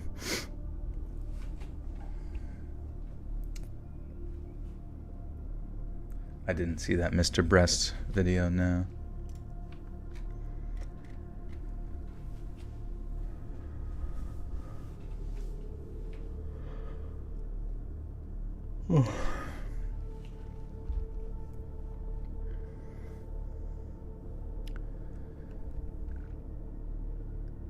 It was really distressing to see, and I had to leave the room as the EMTs went to work on the guy and then wheeled him out to the ambulance. The cops showed up around the same time. Then, after locking the doors behind them, we threw up a closed sign and then got to talking to the cops and giving them descriptions of both the older guy and the car he was driving. Nothing I ever did or saw was crazier or scarier than what I saw that night, and frankly, I'm glad nothing ever topped it. But the thing that haunts me so much about the whole thing wasn't just how the poor guy got stabbed in the eye so deep that it messed up with his...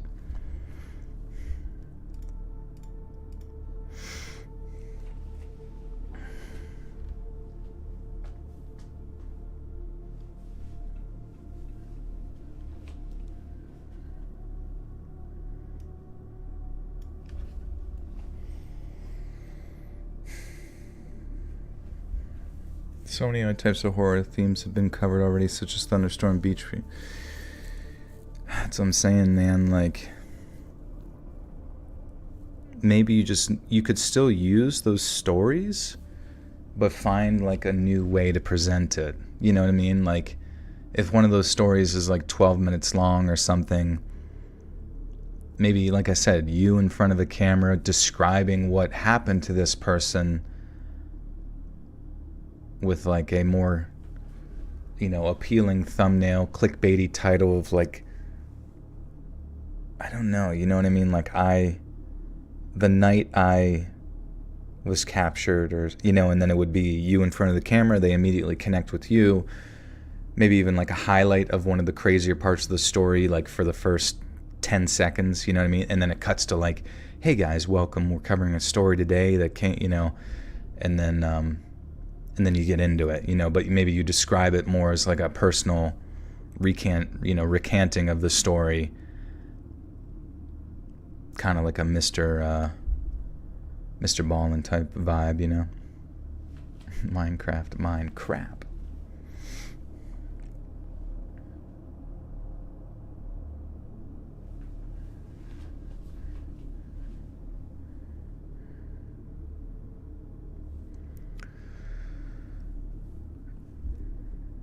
But the thing that haunts me so much about the whole thing wasn't just how that poor guy got stabbed in the eye so deep it messed with his brain. It's how we never found exactly what happened or why it happened in the first place.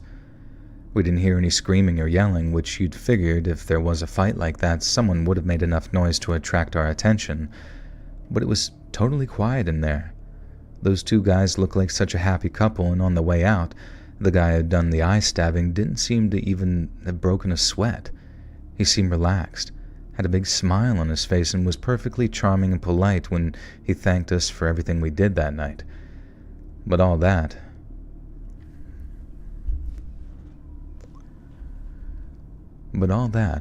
after he just tried to kill someone in our men's bathroom.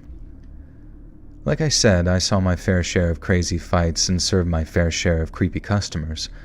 But none of those memories keeps me up at night, like remembering the way that guy smiled as he walked out.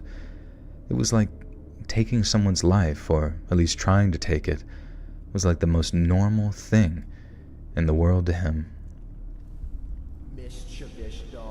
Hey, Audrey, welcome back for 7 months. Says, oh my God, Joel, I missed you. How are you? I hope you're doing okay. How was Australia? It was awesome. Glad to be home. Glad to have also seen another part of the world. Just to have that realization that the world is a lot smaller than we make it out to be. It's a good feeling to have, you know what I mean? It makes you a lot more confident, like maybe you have a friend that lives an hour away that you don't see very often, and now you're like, well, fuck it, an hour? I can drive an hour. That's like way less than my 5-hour layover at a fucking Dallas airport, you know what I mean? It was a nice airport, but being anywhere for 5 hours is kind of mind-numbing.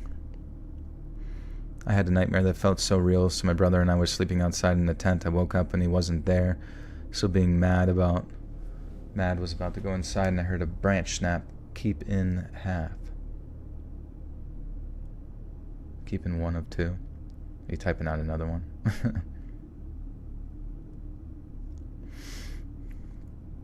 Hit a kangaroo. No. What's your favorite animal excluding dogs and cats? Oh man. Yeah. Orcas and orangutans. I just like them. I like the idea that orcas don't really attack humans. That people just frequently see them in the wild and they come up and just sort of investigate you and seem happy. That's really fascinating to me and cool. I know some people have said recently they've attacked some boats' rudders or whatever, and even had some boats take on water, but the orangutan. And then just orangutans also being really intelligent, and I don't quite know how they interact with people though. But yeah, the SeaWorld orcas, those are a little bit different since they've gone insane. Interesting pick, nice. Paige Peterson with the 5 says, my dad just gave me 2 of his Wiis that still work and had a lot of games too. Just figured I'd tell you guys. Nice, dude. Are you going to play them? Are you going to sell them? What are you going to do? You love penguins? Yeah, penguins are neat.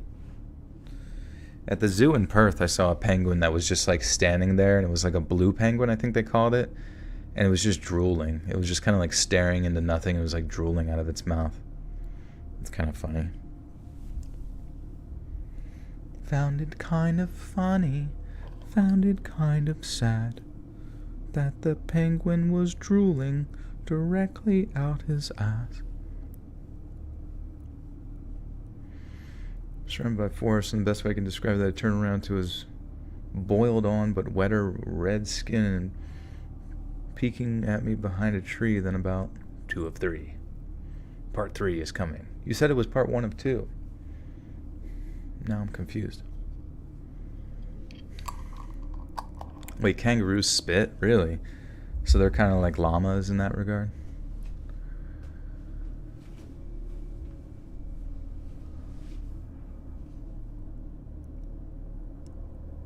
Oh, shit. Alright. Audrey, did you get notified? Because I don't know if you can see the chat. We're at 3:32. I normally start the stream with 3:32. I'm not trying to harp on the numbers or anything, but I just find it really, really weird that normally we at our peak we can hit 500, and now it just seems like it's kind of just being throttled at that one. I don't know, just weird. Penguins can explode when they die? That's kind of sick. Self-destruct button. Andrew Batts with the 5 says, clowns are my least favorite animal. If you feed them, they will never leave you alone. This is true. You never want to come across a clown egg nest. Yeah, they sleeping on Joel. Yo, they sleeping on me, bro. I'm that YouTube creator who's just always bitching about how I should be bigger than this, bro. I'm better than Mr. Beast, bro. Yo, I'm fucking telling y'all.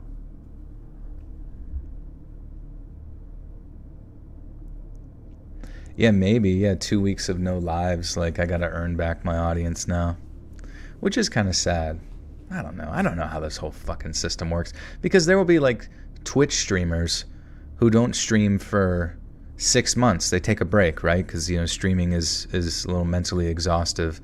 And then they come back and they get all 5,000 of their viewers just, like, there within, like, 2 minutes. I don't know. It's stupid. Crazy huge moths in Australia. I don't think I saw any big moths.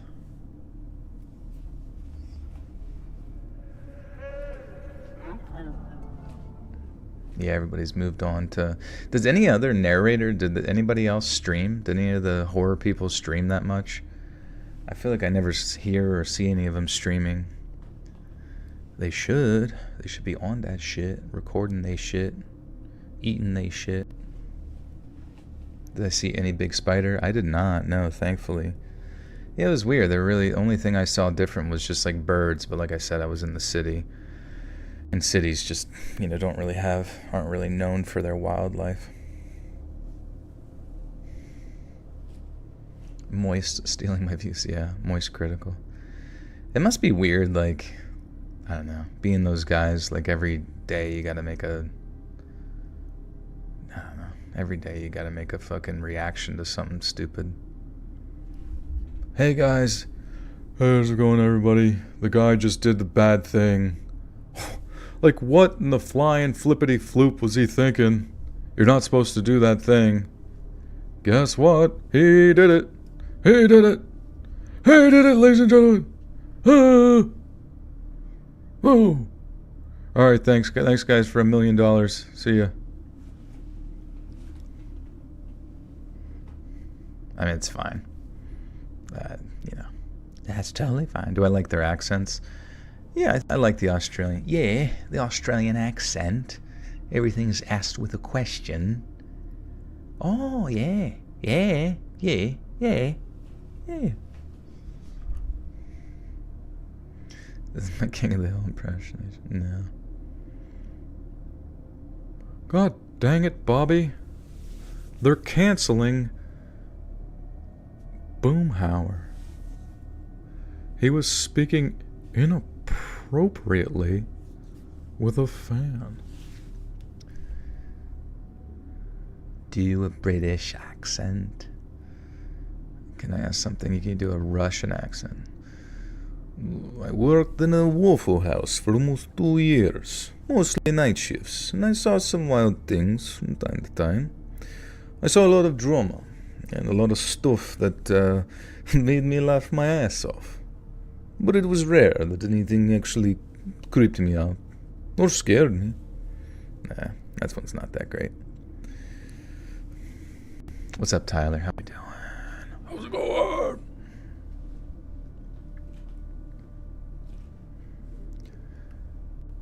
I worked at a Waffle House for almost 2 years. Mostly night shifts, and I saw some wild things in my time. I saw a lot of drama and a lot of stuff that made me laugh my butt off, but it was rare that anything actually creeped me out or scared me. But then the one thing that I actually did take home with me has stayed with me for quite some time. We had a guy pull in just after 6 a.m. on Sunday, dressed like he was headed to church, and with all the same kind of cheerfulness, too. I remember his order was... Bleh. What do you think about creators like Nikocado and I Show Speed? I feel like it would be really draining to keep with the character most times, not really worth it. I love Nikocado and I love I Show Speed. I think they're so fucking funny. I don't know. I know some people get on Nikocado shit about stuff, but I just think he's so funny, dude. I don't watch his stuff that much, but like in just like the little things, like the memes that get made out of him. Same with I Show Speed. Like I Show Speed's like comedic ability to react to things.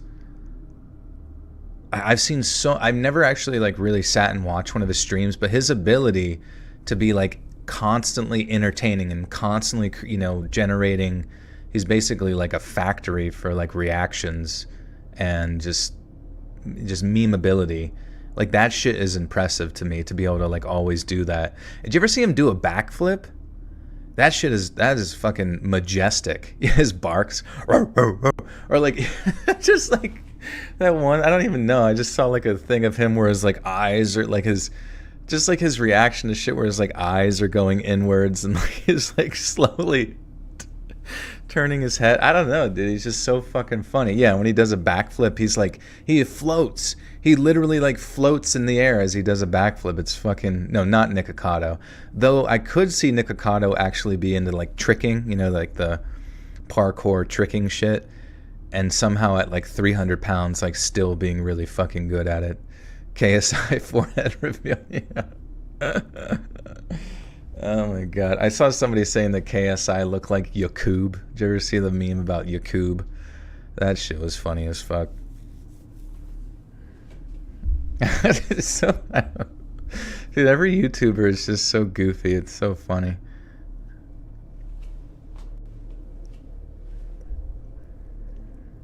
Dashy. Oh yeah. What's up, guys? It's Dashy. I remember watching him back in the day too, because you know, it's like there's so many various YouTubers that you would like watch and almost kind of watch in like a sense of jealousy, because you know you're trying to make your way and like have success on YouTube, and like just every video like I was happy to see Dashy had lost weight and stuff, but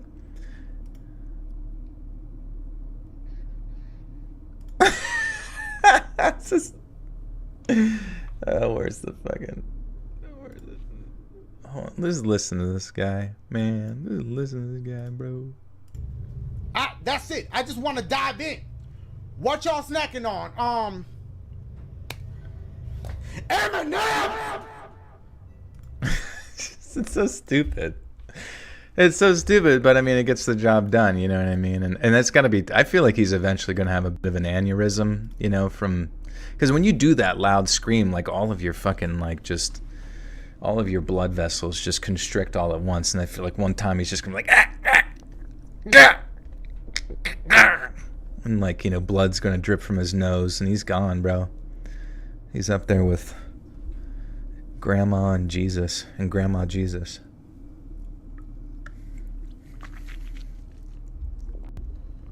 Yeah, his voice has got to be like hoarse. Dude, Donkey is so funny, man. Also, I'm still making progress through his Donkey's Animal Well game.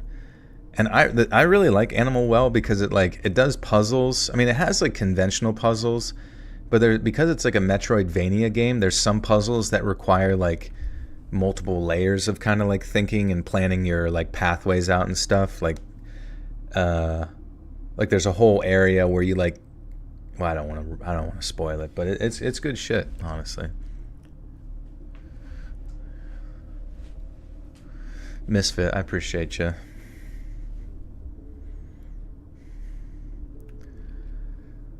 We had a guy pull in just after 6 a.m. on a Sunday, dressed like he was headed to church, and with all the same kind of cheerfulness, too. I remember his order like it was yesterday. Steak and eggs, extra hash brown, with biscuits and gravy on the side. Man ate like a king that morning. Then as he sat there, over a clean plate, and as the customers were filing in here and there, I remember seeing him make a phone call. And after that, he just sort of sat there and waited. When 2 cops first walked in, people looked up, but only in the way that they would if any other kind of customer walked in. We get a lot of police officers on and off duty thanks to the 10% law enforcement discount that we offer, so it's not uncommon to see them walk through the door. But to see them walk straight up to our well-dressed churchgoer and pull the handcuffs straight out, that didn't just draw everyone's attention, it pretty much demanded it. He just stood up, turned around, let himself be handcuffed, and the cops walked him out of the building and out to the patrol car. One of the cops drove the guy off, then the other came back to recommend that we just close for the day. And forensics were there. Forensics. Tyler Jurgens. Thank you for the one, my friend. Good to see you. You're going to buy soup ingredients. Nice. Yeah, I guess you could get, like, what do they call it? Like bouillon cubes or whatever. That might be, like, cheaper than separately processed cans of soup. What do you think about Eminem's whole Cancel Me song? Is that the one that's like, is that the one that we reacted to the one time on stream where it was like, guess who's back? Or is it like a whole different one? Because, dude, some people got really mad when I was like making comments about Eminem. They're like, don't talk about my God. Don't you talk about my God. Which song is it? Tone Deaf or Houdini? Was it Houdini? Bro was washed up. Imagine your grandma saying that, like, that boy is washed up. And it's, you know what I mean, he's like clearly doing fine, but I don't know, you'd think he'd move on. Like, go do real estate, bro. Like, go do investing. Go, like, didn't Dr. Dre go develop the Dr. Dre's Beats headphones and sell it to, or like, didn't he do headphones and then sell it to Beats or something for a fuck ton of money? Or like some other like app? Like, he should be investing, man. He shouldn't be, I mean, he can make songs, but whatever he wants to do, it's totally fine. I'm not trying to be rude. I'm just not vibing with it. Should do a video based on celebrity mansion parties where you sign NDAs and draw blood. Bro, these NDAs don't even work. Someone always snitching. Yeah, I had her sign an NDA. We did pinky promise.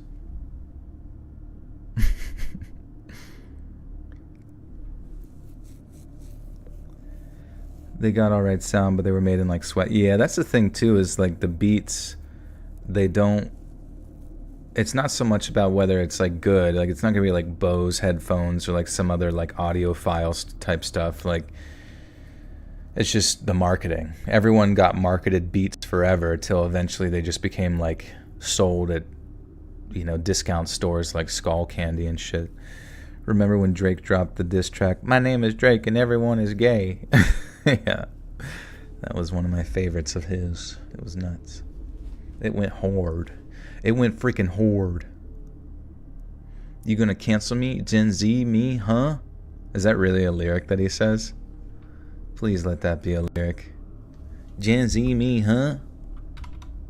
I don't know. I feel like still being like angsty at like 50 something, it starts to beg the question, what's going on, big guy?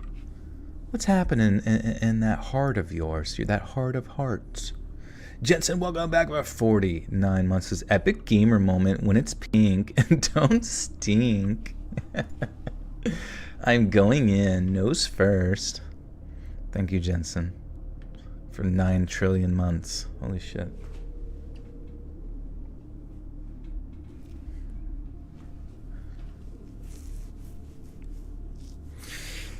That would be kind of sick if like Eminem just bought like a 200-acre area of just like trailer park, of just like a 200 acres of trailer parks, and he just he gave them all free to anybody that wanted to move in. Like, they just had to get there first and claim the trailers, but he got to be king of the trailer park.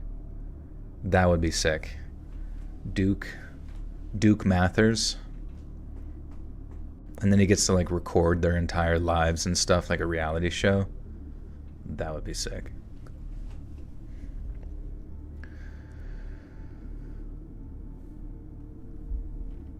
Forensics were about to be all over the guy's car, and it'd be one hell of a bad look to have an active crime scene in our parking lot.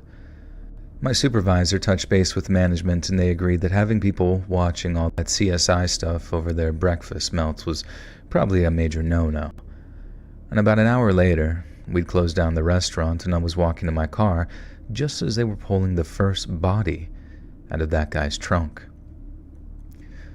I caught one glimpse and then pulled my eyes away because I instantly recognized that the body was small, child size.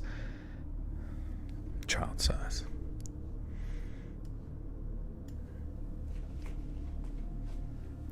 It was Vern Troyer.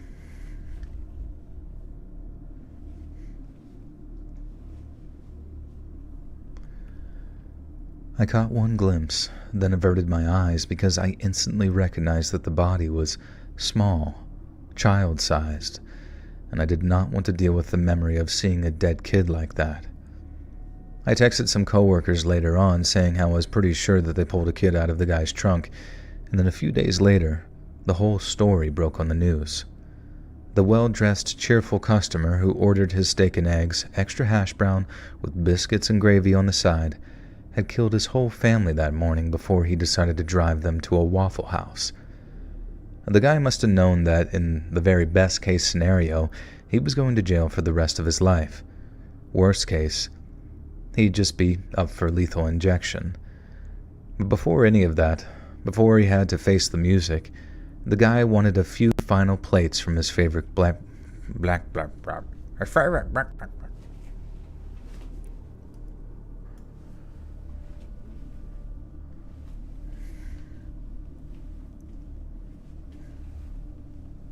Do you think any website app will ever take over YouTube due to mass censorship, like Rumble, for example?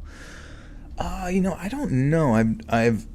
I remember when Rumble first came out, I kind of went there. Well, let's go there now. I haven't been there since it first came out, and it was kind of disorganized, and I didn't really, because in my mind, I'm like, what am I even looking for on here compared to YouTube? It still looks about the same. I guess they have top live categories, blah, blah, blah. Like, and I personally just, like, don't care about, like, the identity politics stuff enough to, like, really... Well, here's someone, scary games tonight. Some hot babe is streaming to 20K. I wonder if it's all bots or what. See, that's kind of weird. 35.9K followers, but they have 20K concurrent viewers. That seems a bit not real.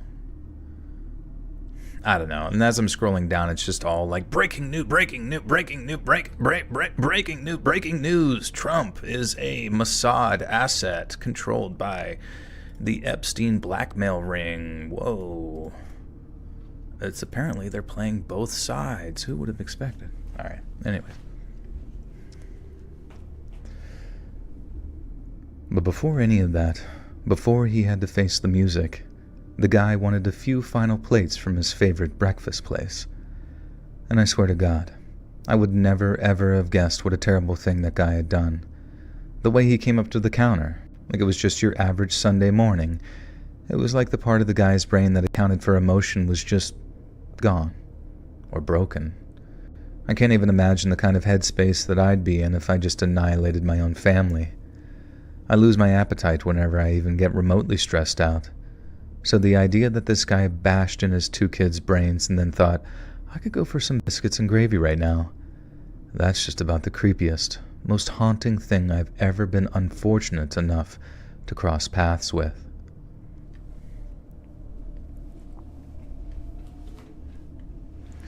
Breaking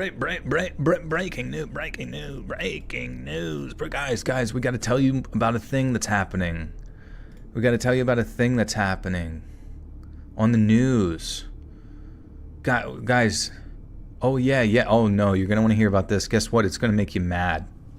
It's going to make you mad, and it's going to make you not like your country or anybody else. Isn't that exciting? Isn't that exciting to day in and day out be convinced that everything stinks? You certainly wouldn't eventually do something naughty, would you, from hearing that day in and day out for a whole decade or more? You certainly wouldn't. Oh no. You sound like just Joe Rogan. Jamie, bring up that bear eating that guy's asshole out video. You see the Indian channel that uploads stories from your AI clone voice? Why can't they just use their own voice? Too bad. Did I see it? Yeah, I guess I did. How did you hear? Is there another one? What's it called?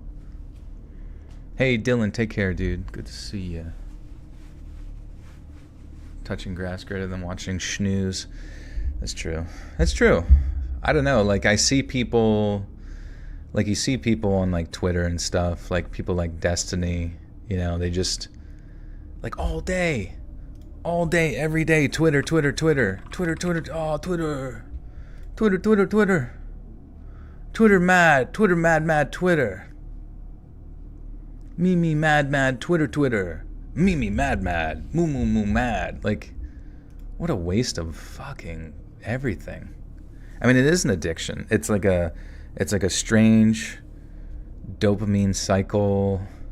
You know, the weirdest thing to me too is that you would think the people that participate the most in like political discourse would eventually all arrive at the perspective that neither side has their best interests in mind. You know what I mean? Based on just like basic pattern recognition. And maybe you would think, like, from digging deep enough, you would eventually uncover something that just doesn't seem quite right, like especially the connections to people or who they're like funded by or all that kind of stuff, you know. But it's weird because like these people that have the most day-to-day interaction with like political concepts, it's like they like it's almost like every day causes them to dig their feet deeper into their like innate political biases, you know. But you would think that the spell of that would eventually break, but there's got to be some aspect of like the human psychology that like creating an identity with that politics, but also getting paid to do it, right? No, yeah, exactly, Kimberly. Kimberly, you're absolutely right. There's got to be something to the human psychology that getting paid to tell a group of people of a certain political leaning the same thing day in and day out and day in and day out. Eventually, you just like have to trick your own brain, or your brain tricks you, or whatever comes first, chicken or the egg, that you believe it, and that you believe it more and more every day, because it just psychologically doesn't make sense that you could like stay just consistent. You know what I mean? So consistent to what would be considered the truth, and still somehow arrive at that any of those politicians can even physically possibly give a shit about your, you know, perception of some future utopia. Like, it's just not possible. It's just not possible. Like, the best politician is the one that leaves you the fuck alone, because you're the only one that can decide, you know, what's best for you. It's like weird. It's so strange. Oh wait, where's the Joel AI at? Yeah, Facebook is Meta's whatever. Same as, did you hear Elon is moving his companies to Texas? I thought he was already in Texas. Didn't he already have stuff there? It seems like everybody's going there for the tax benefits. I would discourage anyone from being consumed by it, but still encourage people to stay informed, keep an open mind. Yeah, you know, I'm arriving at this position of like being informed as no different. You know what I mean? And I understand your perspective 100%, like stay informed and keep, you know, up to date. But it's like, why not go learn how to paint instead, or go like outside and just absorb sunlight for a while and, you know, get stung by a bee. Like, getting stung by a bee that doesn't create like an anaphylactic shock in your system. No, actually getting stung by a bee and having an anaphylactic reaction would probably be like infinitely more beneficial to your like outcome in life than like 10,000 hours of studying modern political discourse. Like, it's just, no matter how much time you put in, there's no positive net benefit external from like milking a bunch of like random other people to like just parrot what they want to hear, you know, the grifter mind. And that's, yeah, what other point? If you're going to waste your life doing that, you might as well go tell people. You guys might as well go make money off of it, you know.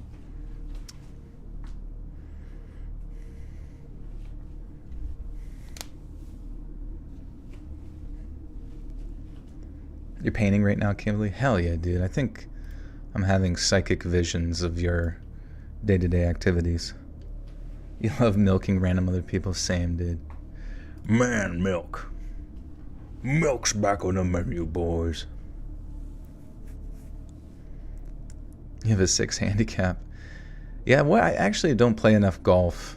I actually don't like golf. I remember my, dad trying to take me when I was younger. I could not get down with golf. Do you ever get burned out? Yeah, I think that's why I went from like 3 videos a week to 2. And sometimes I feel bad bitching about like burnout. But I guess it's more just like the repetitious nature of the same thing all the time. You know what I mean? Not so much like the work actually being difficult or anything like that. Because I mean, I'm literally, this is me right here. 2.5 hours of just yapping about nothing. And you guys being nice people. Young Joel becomes Tigress Woodison. The alternative to people staying somewhat informed is having people who have never done their research, don't know anything about politics, are now voting on who gets to be president. Yeah, but it seems like it's still just the same fucking outcome anyways, you know what I mean?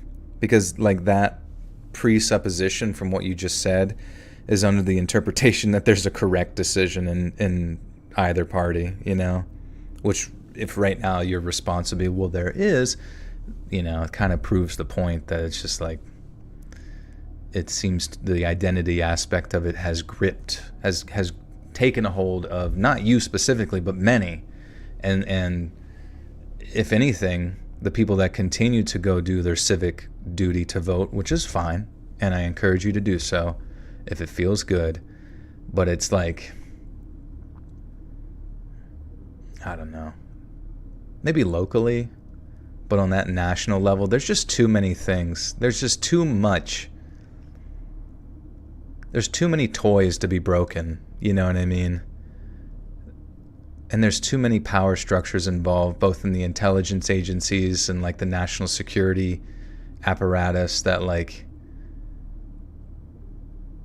they eventually, I can just imagine like sitting in a boardroom and being like, we can't allow that to happen. We need this guy.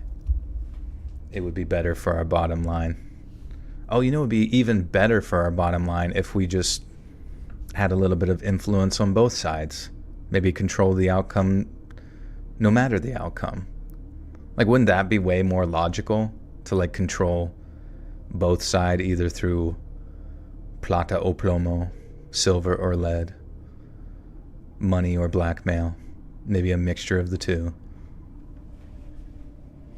Is the creature in my thumbnail moving forward or backwards, or am I tweaking because it's staring at it too much? I think it's coming at you, dude. I think it's coming out of the fucking screen to eat your butt, to eat your underwear. Eat my shorts.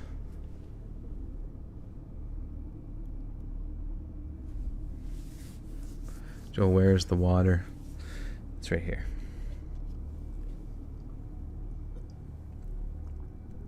Like a cop with a gun pointed at me. Show me your water! Show me your water! Take a drink! Take a drink!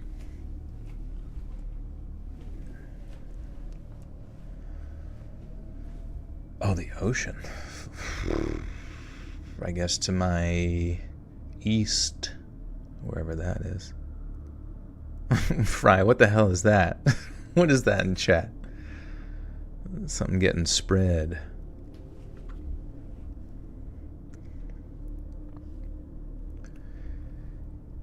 In the early hours of April 22nd, 2018, 29-year-old Travis Jeffrey Reinking. You work at Waffle House? Hell yeah, dude.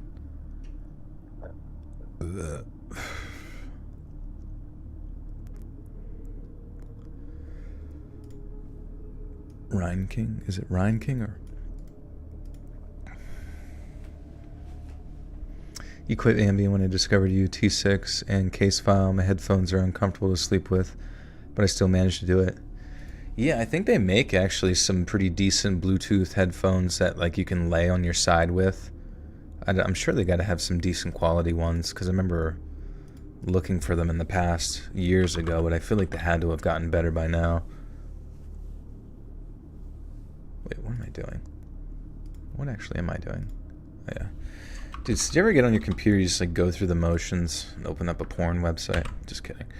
Forvo, Ryan King. Alright, yeah, duh. Local governments are just as corrupt as federal. That probably is true. They might even be more like corrupt in the sense that they're just dumber. You know what I mean? Like they don't even have, you know what I mean? Anybody running the show, like giving them the appropriate direction with how to be corrupt.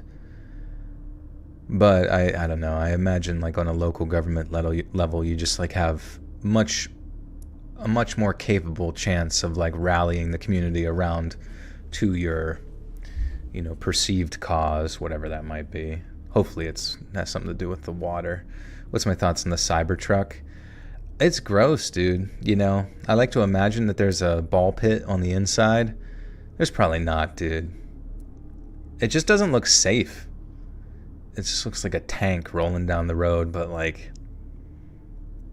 I would like when you first see it, when you first see your city or neighborhood's, you know, token Cybertruck guy, you're like, whoa, what the fuck is that, dude? That's Halo. That's Halo 2. And then after seeing it a few times, you're like, why the fuck would anyone want to be even seen in that thing? It's gross. It's ugly.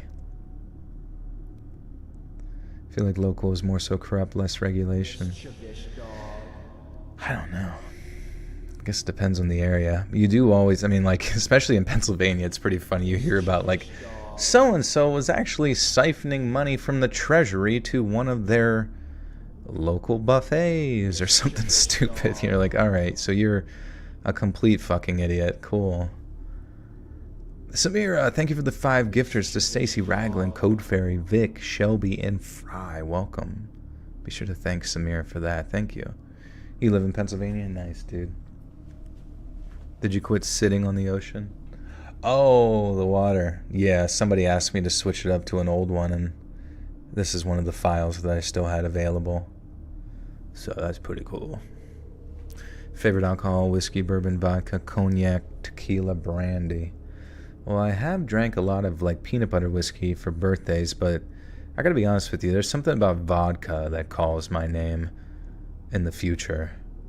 Just because it seems like cleaner, if that makes sense. Mix that with some orange juice and I feel like I'm doing alright. How's my trip? It was good. Thoughts on septa? What's septa? Is that a sort of a venereal disease? I feel like someone asked me a question way up here and I don't remember what it was. Beetlejuice question mark? I don't know.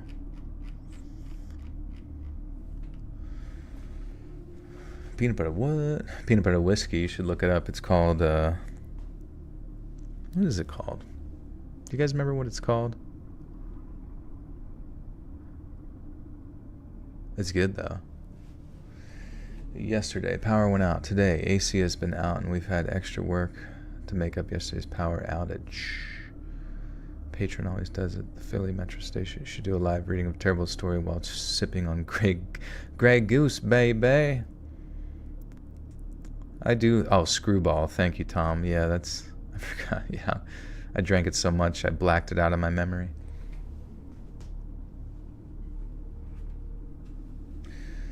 There's this gotcha tuber who is bad named, what is it? There's this gotcha tuber, what is that? Who is bad, named Jake Wood. What's a gotcha tuber?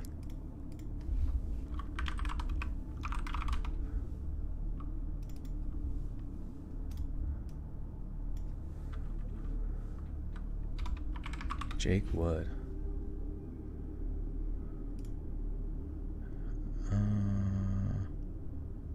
Doing what is needed regardless of emotions. Is that who it is? Jake Wood equals best friend. Yeah, I have no idea, dude.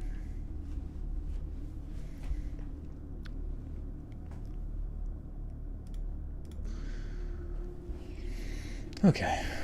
Ever try Whistle Pig? No, what is that? Tried mead. It's an oldest form of alcohol. I've wanted to try mead. Someone in the chat mentioned earlier about like grog or something. I don't know what grog is, but the fact that like orcs drink it, it makes me want to drink it and just like live in some old like D&D situation where you have like wooden mugs, giant wooden mugs, and everybody's... I really do want to go to like Germany for like Oktoberfest or something, just seeing like all those people just like passed out in the streets from drinking so much beer. Like that just seems like a perfect world to me. Deep Eddie's vodka, no. Did you ever try the vodka with like the alien skull? Is that good? Grog is usually water mixed with rum. Oh, interesting. It's like a pirate drink. Salt water and rum. Bro, how are y'all finding mead that ain't in the liquor store? Maybe they're making it at home. Grog is Aussie slang for alcohol, to my understanding. Oh, it's just Aussie slang, okay. I like it, though. I like the name Grog. Oktoberfest is for the beer. Planning on going soon myself. That'd be sick, yeah. I want to live in Hobbitville. Yeah, dude, like... just like the fact that, like, Tolkien takes, like, multiple pages to describe all of the food and festivities and drink that are at, like, a Hobbit party. It just sounds so perfect. Because I like to imagine that he envisioned it from his experiences within turn of the century UK, but maybe it's just like his sort of saying, passed down stories from his grandparents or something.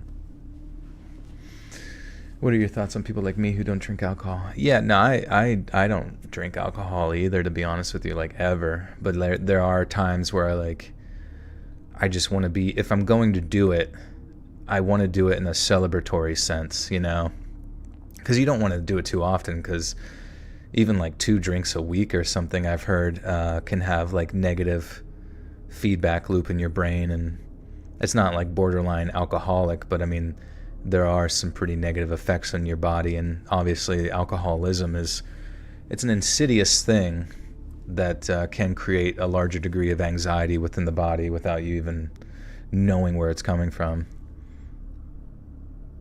When you do, you get mead. That's awesome.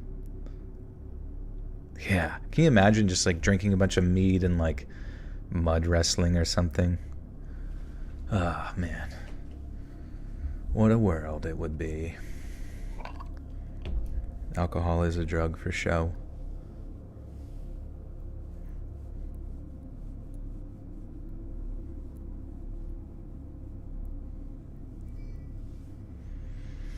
My video named Roasting Gotcha Cringe Part 9 has the right Jake Wood. Mentioned Jake Wood. Get it, Joel. Dude, I don't know what you're talking about. Leave poor Jake Wood alone. It sounds like you want him gone.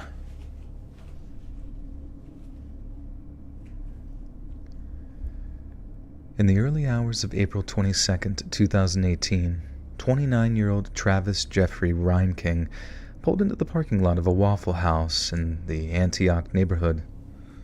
Damn it. Any time I do true crime stories, I always stumble across a paragraph with 3 different words that I'm unfamiliar with. Oh, I did say it right, or whatever.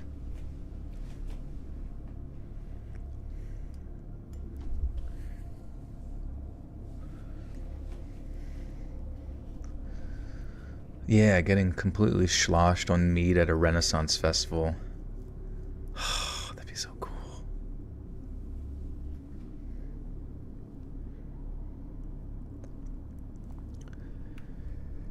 In the early hours of April 22nd, 2018, 29-year-old Travis Jeffrey Reinking pulled into the parking lot of a Waffle House in the Antioch neighborhood of Nashville, Tennessee. Sitting in his pickup truck, Travis spent the next 4 minutes contemplating what he was about to do. He was completely naked apart from a thin green jacket which covered his torso, and resting on the back seat of his truck was a fully loaded assault rifle. Travis was born in Morton, Illinois on February 1st of 1989. He had a history of erratic conduct, paranoia, and delusions, and was particularly obsessed with the globally renowned singer-songwriter Taylor Swift. He once told coworkers that Swift had accepted his marriage proposal, but when confronted on the date of his supposed matrimony, Travis announced the engagement had been canceled after he realized that he was gay and that he and Swift were never, ever, ever getting back together. In May of 2016, sheriff's deputies in Tazewell County responded to a call from Ryan King's parents in the parking lot of a drugstore. Upon their arrival, paramedics saw Travis was suffering some kind of mental breakdown and heard him claim that Taylor Swift was hacking his phone as well as stalking him. A subsequent written report stated, "Travis is hostile towards police and does not recognize police authority. Travis also possesses several firearms." Later in 2017, Travis was living in an apartment above his father's crane rental business in Tremont. Typical Swiftie. She's always hacking their phones, giving them false marriage proposals. Tremont or Tremont? What do you guys think? Tremont? Tremont, Illinois. What about Swifties? Uh-oh. Shorn's about to unleash her Swiftie fury upon us.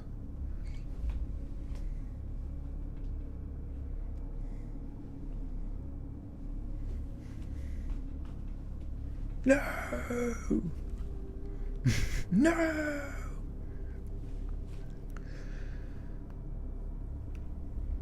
Later in 2017, Travis was living in an apartment above his father's crane rental business in Tremont, Illinois. He was briefly employed as a crane operator for another company but quit his job in March 2017 because he believed police were following him and that his last chance to marry Taylor was swiftly approaching. In June of that same year, an employee of his father's business called the police, saying Travis had walked downstairs carrying a rifle and wearing a pink dress. He then tossed the rifle in his trunk, cursing loudly as he did so. Pradeep, what are you doing, brother? With your big nails.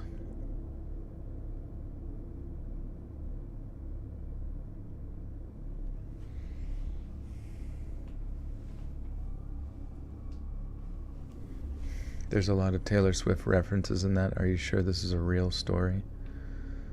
I don't understand your logic. It's a true crime tale about a crazy fan who was obsessed with Taylor Swift.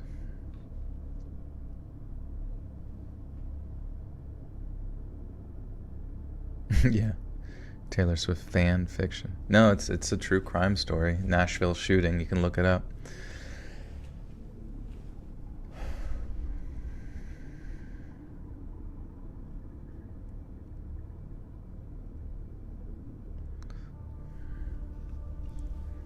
Asking what Swifties were doing. I'm pretty sure Swifties, when they eat one of their victims, they start from the asshole.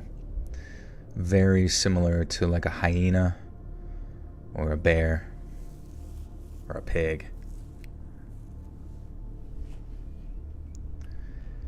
He then tossed the rifle in his trunk, cursing loudly as he did so before departing the building.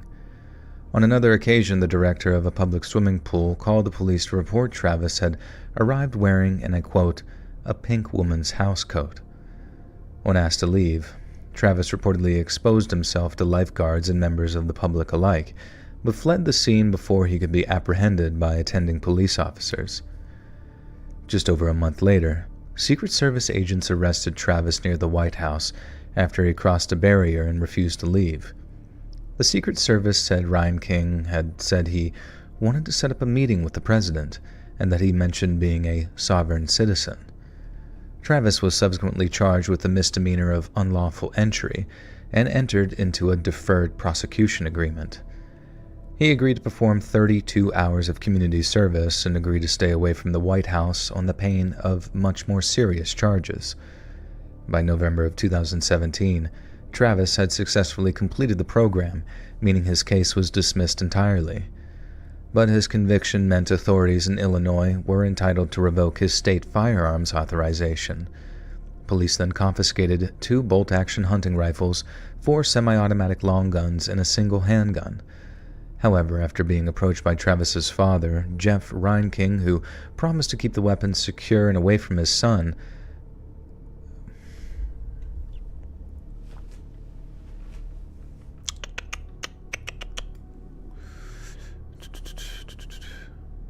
you're kidnapped by a Swiftie once and they start at the toes and make their way up. Luckily, I escaped by bringing up Taylor's exes. Yeah, that's the only way to do it. They scream, they cover their ears and they screech until all the glass in the house breaks and you can jump out a window. Squee!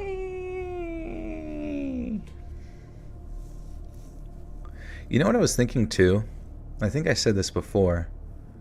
Like, what if the reason every time you go into a Taylor Swift like meme, where there's like a meme about Taylor Swift or something that kind of throws shade toward Taylor Swift, that there's always 100% of the time a comment with many, many likes, or at least a comment towards the top of like, well, you guys wouldn't get it because you're not Taylor Swift fans, or like, you don't, this post is so much misinformation. You know, there's always like somebody like wholeheartedly proving the point of the cult of Taylor Swift by like just vehemently arguing against the fact that it's just a fucking meme.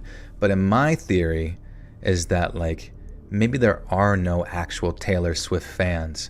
Maybe all the people that like viciously attack you over like any sort of mild criticism towards Taylor Swift might just be a bunch of fucking AI robots that like anytime she is even remotely mentioned in some powerful underground servers controlled by George Soros, like just all of these bots go into action and instantly defend her to keep up the ruse to the fans that may or may not exist, that, you know, their sort of cult-like religious obsession with her is logical and fine and normal, and there should be nothing that you should ever criticize or even joke about the Queen.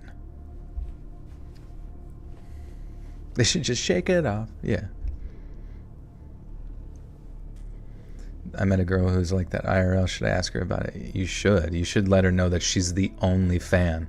She's actually the only Taylor Swift fan that you know exists, and maybe a few of her friends, and that you found confirmed evidence on the internet that all the other ones that she might see online are actually just proven to be AI.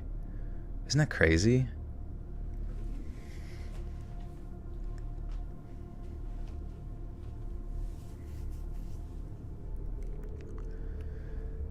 However, after being approached by Travis's father, Jeff Reinking, who promised to keep the weapons secure and away from his son, the firearms were returned. Travis was once again employed as a crane operator from January until April of 2018 and used his wages to relocate to Davidson County, Tennessee. However, on April 3rd, he was fired after claiming that his fellow employees were, and I quote, after him. It's not clear what Travis did over the next 2 weeks or so, but on April 18th, he stole a brand new BMW X6 from a dealership in Brentwood, but was swiftly apprehended by the police after they tracked the car's location using its built-in GPS system. Again, it's not clear what Travis did in the days between his arrest for car theft and his arrival at the Antioch Waffle House, but after those long 4 minutes spent contemplating his future, Travis grabbed the rifle, stepped out of his truck, and began walking towards the restaurant. Inside the Waffle House, 2 close friends named James Shaw and BJ McMurray were enjoying their food. James had been an electrician.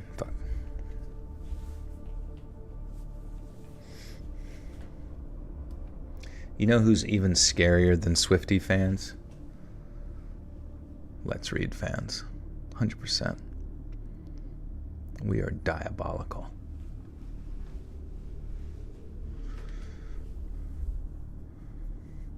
Isn't that right, Champions Club? James had been an electrical technician since the age of 18, stating that I've been destroying stuff and putting it back together since I was a little kid. I would take stuff apart and just hope I could reassemble it. After graduating from Tennessee State University, James began working for AT&T, installing internet, television, and phone connections in homes and apartments across Tennessee. James and BJ had been sat in the booth for around 25 minutes when, suddenly, both heard a loud pop before a nearby window suddenly shattered. I knew straight away that they were gunshots, James later said, so me and BJ rushed towards the bathrooms to take cover. Yet it also occurred to him that if he hid in the bathroom, he'd be cornered and almost completely defenseless. It was then that James remembered the simple 3-word instructions that had recently been given to people.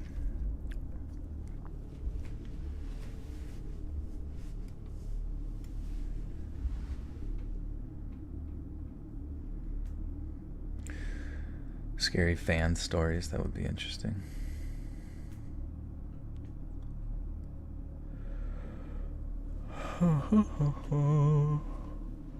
A fan scary story, that sure would be a good one, because Bjork had a crazed fan that was scary. Oh, that's true, yeah, and it's all just like kind of like true crime stuff.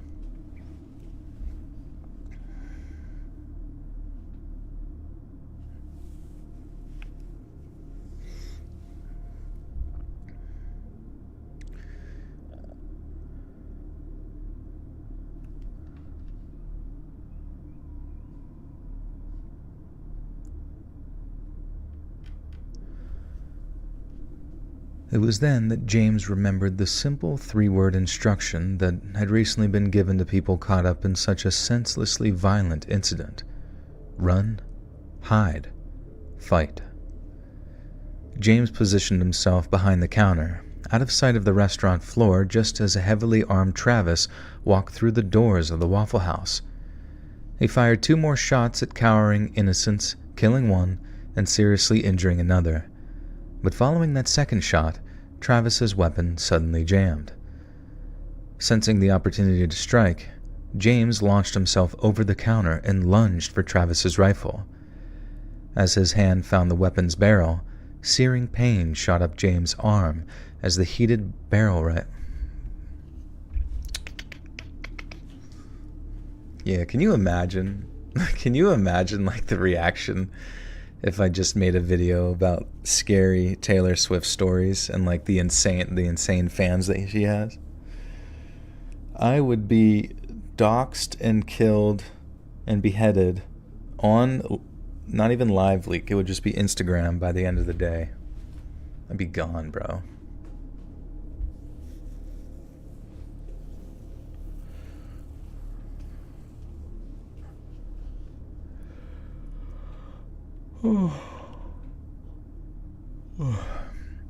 Rent is up everywhere by 20% since 2020.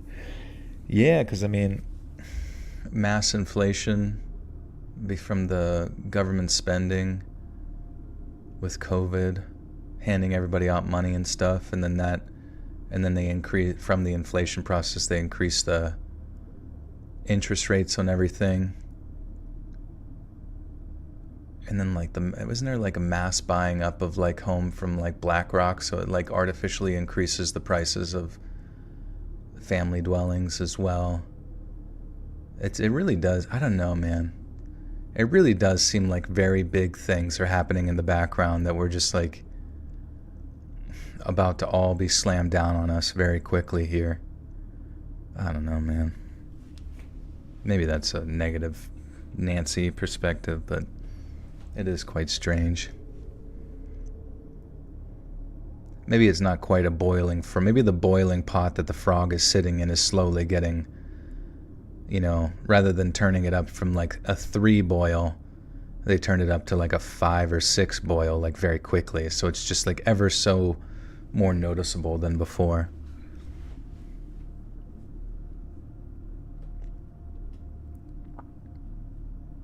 husband's cousin got $60K wiped off from college debt.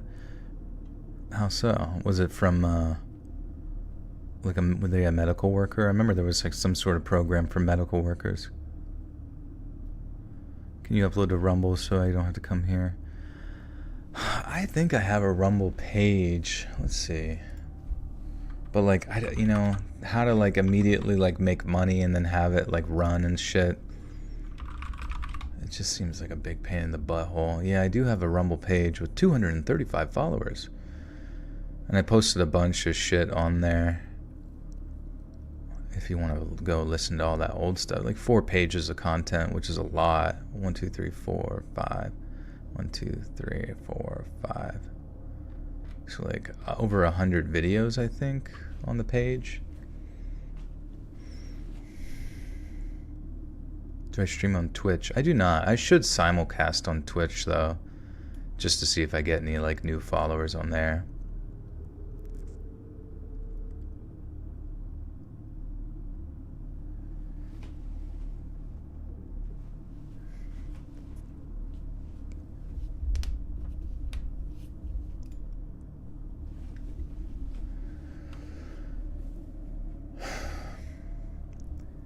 As his hand found the weapon's barrel, searing pain shot up James's arm as the heated rifle barrel inflicted second-degree burns to the skin of his palm.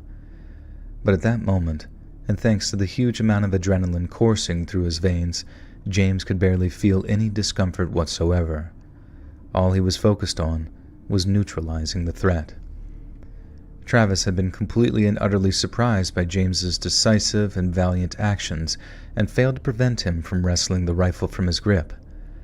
James then tossed the rifle over the counter, out of Travis's reach, and then began furiously beating him. Travis discarded his jacket, the only item of clothing he was wearing during the ensuing fracas. Well, I did not expect the word fracas out of nowhere.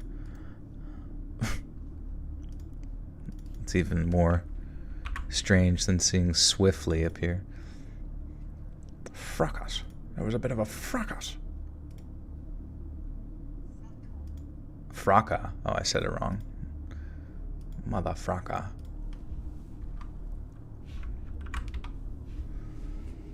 Keep up the good work. Thanks for having me. You're welcome, Azzy. Good to see you.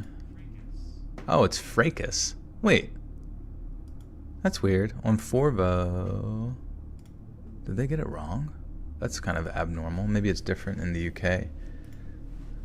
Fracas. Fracas. Fracas. Oh, Americans say fracas. British say fracas, which is strange because it's like, is it a French word? Fracas. And then one got downvoted where someone's like, fracas. Dude, Forvo's so awesome. You guys should go there just for fun. It should be more popular than Instagram.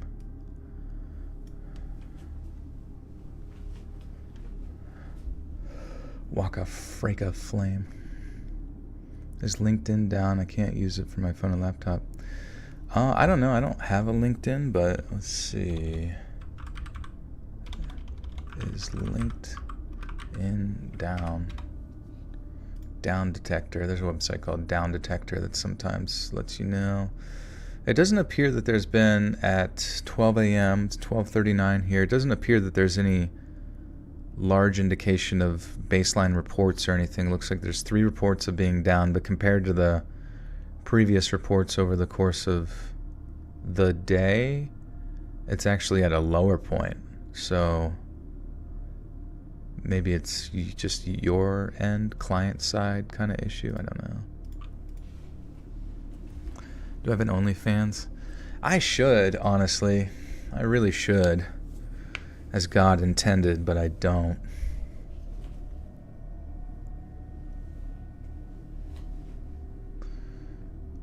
Chromat, hey, thank you. Good to see you. Travis discarded his jacket, the only item of clothing he was wearing during the ensuing fracas, and then fled the Waffle House on foot. The subsequent manhunt lasted just under 34 hours, but eventually, Travis was tracked down to some woods not far from the Waffle House, where he was cornered, then arrested following his eventual surrender. Shortly after news of the shooting hit the airwaves, Nashville Mayor David Briley was quoted as saying, "It's a tragic day for our city anytime people lose their lives at the hands of a gunman." Tennessee Governor Bill Haslam added that he was deeply saddened by the tragic incident in Antioch earlier this morning, and we mourn the lives taken in this senseless act of violence. Prior to his trial, Travis was charged with 4 counts of criminal homicide, 4 counts of attempted homicide, and 1 count of having a firearm while committing a dangerous felony. Following an intense psychiatric examination, forensic psychologists declared that Travis was ciphering. Voice-only OnlyFans. That would be interesting, an OnlyFans where it's only, but then it would just be all AI voices probably saying, "I'm gonna jerk you off. I'm gonna fucking jerk off. I'm gonna fucking jerk off. I'm gonna blow." Do I stream on Bigo Live? I don't think so. There's too many streaming sites. Yo, bro, are you on Bigo? Everyone, we gotta go, come on. It's a new big thing on Bigo.com. I don't know, honestly, like how like Twitch exists because it was first. But I really can't imagine like YouTube ever being like usurped unless they like really start to fuck over people like beyond the whole political bias type thing. You're at a monastery tonight? That's cool. How's that, Jade? What do you do there? Do they have like bells? Solly, thank you for the 5 gifters to Azzy, Aurora, Kimby, sorry, I said Kimberly before. Joni and Sonia Gonzalez, thank you. Welcome, my friends. You now have access to bonus content. Thank you, Solly. I stream on Live Leak, yeah. Stream on pawnstars.biz.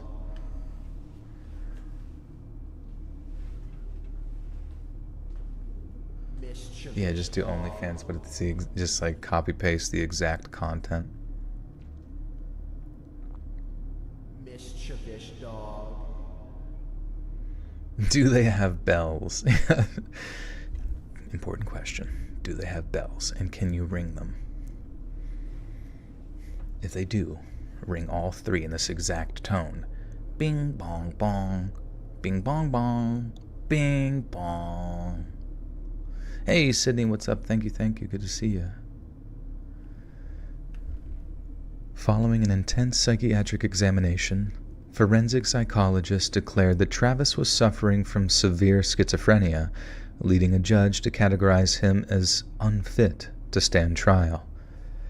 Travis was then committed to a mental hospital for treatment, but just over a month later, it was determined that psychologists had grossly overestimated the extent of Travis's mental illness, and that in essence, Travis had played up the worst of his symptoms in order to court their sympathies. He was declared fit to stand trial, but in January of 2020, prosecutors announced that they would not seek the death penalty against Travis and would instead seek a sentence of life without parole. Travis pled guilty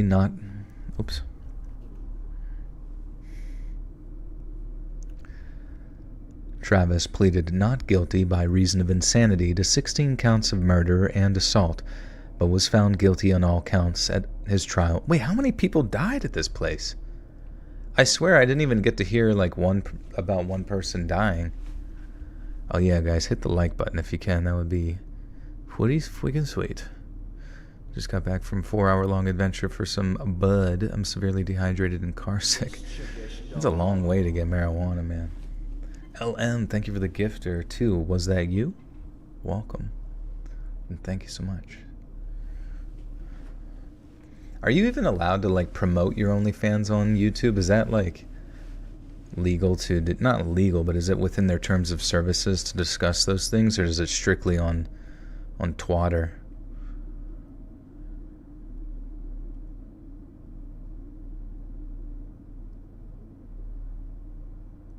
Oh my god. 15-minute ride, but 4 hours of helping a tweaker move. That's so funny. I will give you weed, but you gotta help me move this dresser that I like to pull out the top drawer and sleep in like a little elf down to underneath this bridge. It's a really cool bridge, and I like the sound of water. Also, LM, welcome to the Butterstock Call. You now have access to bonus content. Talking about the boom boom that happened at Waffle House recently. Yeah, it sounds like it was pretty recent. 2017? How many people died there in Nashville shooting? I didn't even hear about it. Goose, thank you for the gifter too. So Long Dental Plan. Thank you so much. Honk. Honk honk. Is there a niche for mom bods that don't show face? Dude, there's a niche for everyone on that. I'm not, saying... the bad thing is I've heard people that do OnlyFans, they've said that it's you just get messages from people and, people are weird and you just got to deal with that shit, and you never, sometimes it doesn't take off and whatever. So I wouldn't suggest doing it per se, but honestly, I don't have any experience with it, so I have no idea if it's viable, to be honest with you. I don't even know. I don't even know if it's worth it.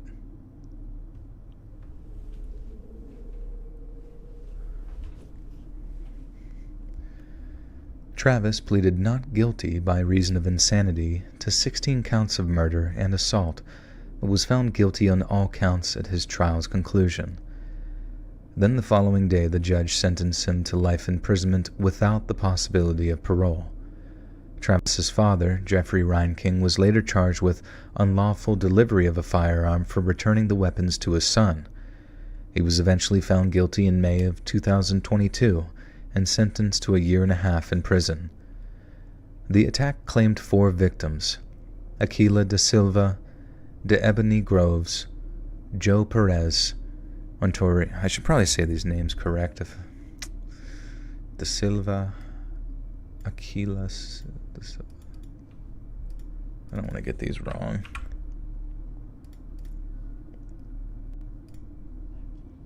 Aquila, okay. Aquila da Silva, de Ebony Groves, Joe Perez, and Taurine Sanderlin.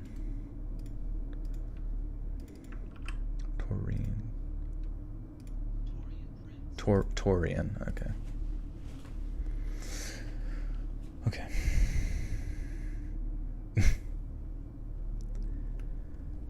The attack claimed 4 victims: Aquila da Silva, de Ebony Groves, Joe Perez, and Torian Sanderlin. But all agreed that if it wasn't for James Shaw's courageous actions, many more people would have lost their lives.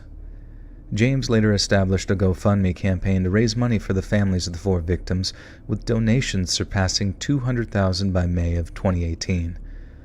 While he has been described as a hero by numerous people, including Tennessee authorities, James has stated that he does not think of himself in those terms.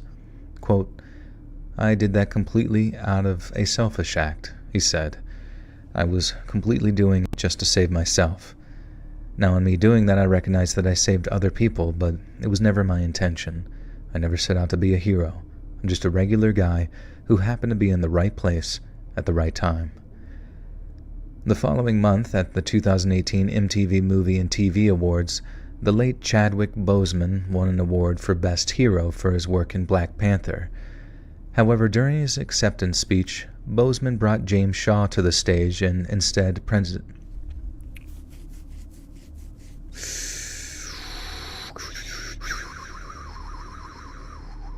Oh yeah, on OnlyFans, can you sell your underwear just casually? Do you have to... It's like selling merch. However, during his acceptance speech, Boseman brought James Shaw to the stage and instead presented him with the award for Best Hero. Boseman then stated, "Receiving an award for playing a superhero is amazing, but it's even greater to acknowledge the heroes that we have in real life."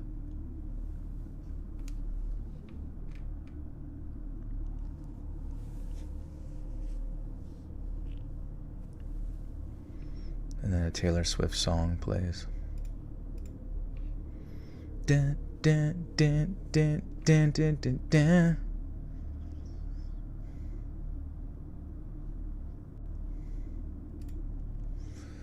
Dude, I'm tired tonight. I don't know what the fuck.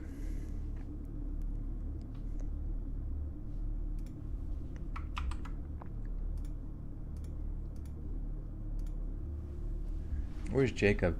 Dude, Jacob... Okay. Time out. I know Jacob's here right now. You want to know how I know Jacob's here right now? Because the second that the stream ends, Jacob already has an entire paragraph of his newest updated lore. So Jacob, listen. If you are in the audience right now, reveal yourself. I command thee, show yourself, Jacob. I will do a Arthur Morgan impression if you say something.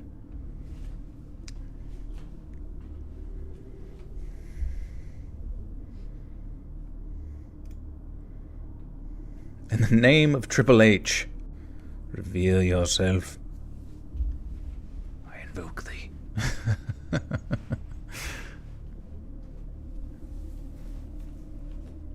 You cannot hide from us.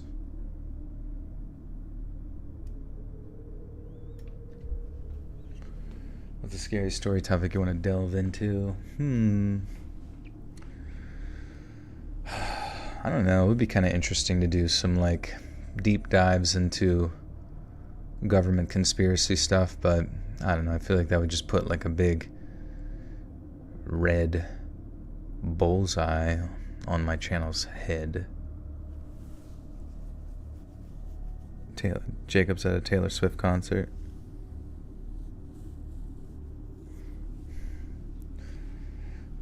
Yeah, we gotta say his name 3 times. Ready? Jacob Bowling, Jacob Bowling, Jacob Bowling!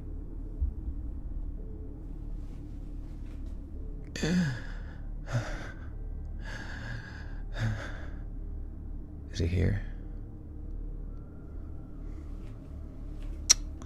Man, that's some bullshit. He doesn't even like us anymore, bro. Worst thing I ever saw at a Waffle House started as one of the nicest things I'd ever seen at a Waffle House. There's probably something deeply philosophical in there somewhere, but I'll be damned if it's me that's finding that. So, me and a fellow buddy stopped by a Waffle House in Gainesville a few years back, first and last time we ever stopped there. And then as we're eating, a man comes walking through the doors and gets the reception of a minor.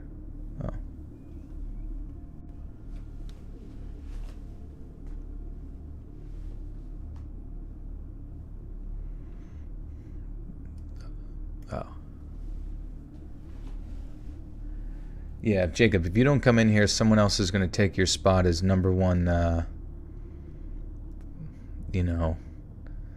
scary man, wrestler man.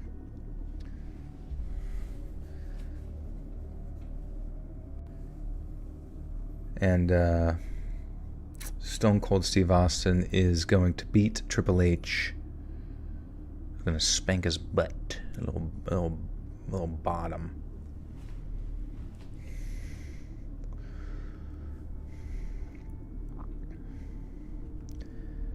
Then, as we're eating, a man comes walking through the doors and gets the reception of a minor celebrity, and we soon figured out why. The moment after the guy walked through the doors, different groups at different tables started trying to get his attention. It was just after 2 a.m, but the place was still really busy because it had all the Saturday night drinkers in there. So there was a whole bunch of people calling out, "Mr. Brewer, over here, Mr. Brewer," and stuff like that. And my buddy and I were like, what's going on? But like I said, we soon found out. Mr. Brewer was obviously some kind of big shot, or at least he sure played it that way, because he starts walking to each of the tables that seem to recognize him and handing out wads of cash. And he's not just giving them the money. He's sitting down with them, talking to them, asking about their families and their jobs and stuff, Real pillar of the community type things. And some folks are refusing the money and are just happy to check in with him, but others, and I mean no offense by this, look like they needed it, you know? So they seemed only too happy to take his money. Anyway, this guy carries on going from table to table, then when he seemed done with his rounds, he stood up and waved goodbye to everyone as he walked towards the doors. But then, as he's walking, some lady in the back starts calling out something like, "Why didn't you pay for our meal?" I looked over, and the lady and her old man were walking, looking over at Mr. Brewer.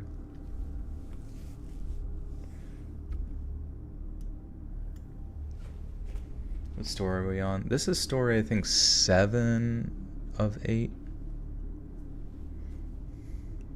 Talk about the gym.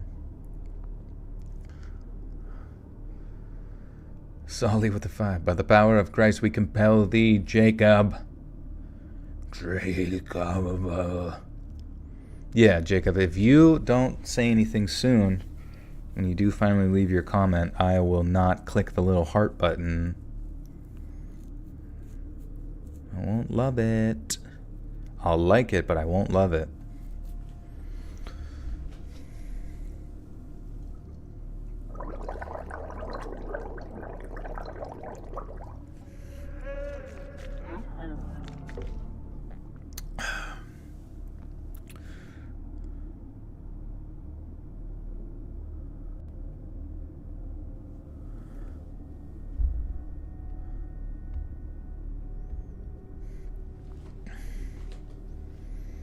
Do you usually include all your stories that you do in your live streams and your videos? Yeah, usually I'll do all the ones that are going to be in tomorrow's video in one live stream go, and then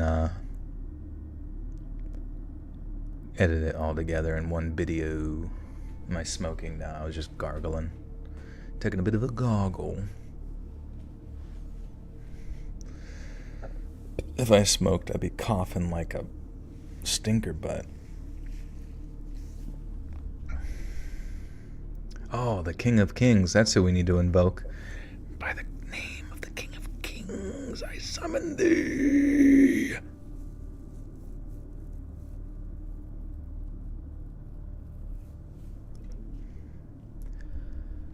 I looked over, and the lady and her old man were looking over at this Mr. Brewer guy, and they looked mad.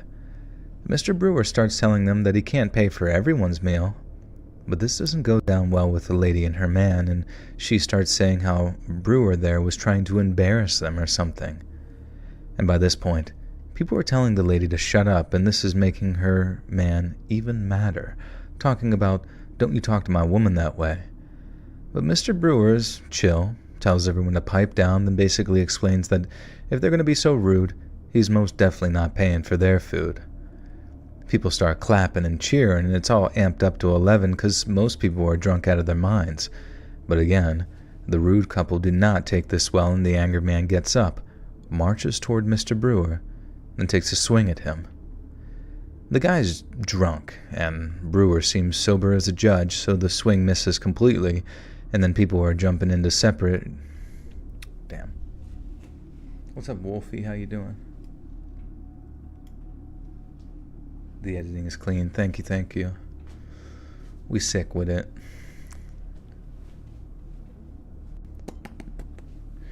You need a pentagram and 13 lit red candles. It's true.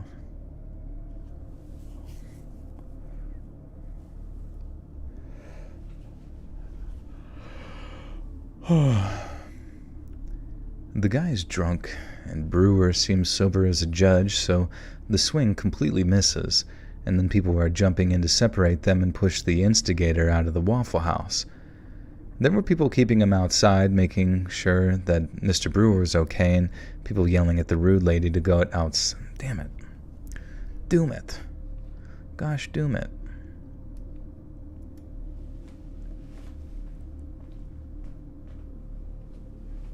The dirt man. Put dirt under your pillow. That would be kind of funny. To just like tell your kids lies like about the dirt man. Put dirt under your pillow, or the dirt man will come take you away, pull you into the dust below. Straight to the boils of hell.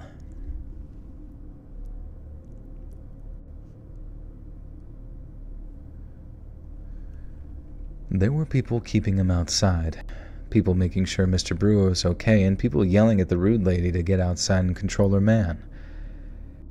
My buddy and I are just trapped in the middle of all that chaos, so we're both just like, let's get the hell out of here.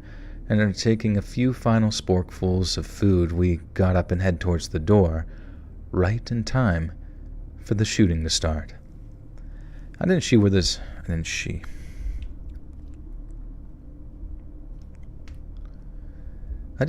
shots came from, but I saw Mr. Brewer just buckle and hit the floor. Then the next thing, someone's getting wrestled to the ground outside, and the cops showed up just in time to put the cuffs on him while folks outside helped hold him down. The shooter was that angry guy trying to defend his woman's honor or whatever, and he just killed a man because he wouldn't give him money to pay for his waffles. I think that was probably the worst thing I ever saw, not just in a Waffle House either, ever. And my mom loved that movie, To Kill a Mockingbird, and I once asked her why it was called something like that when there was no mockingbirds in it. And she told me it was because it was the worst kind of sin to kill a mockingbird, because all they did was sing and make folks happy. And I feel like that's what angry guy with the gun did. He killed a mockingbird. And I just pray that he realizes what he did and what a terrible, terrible sin it was.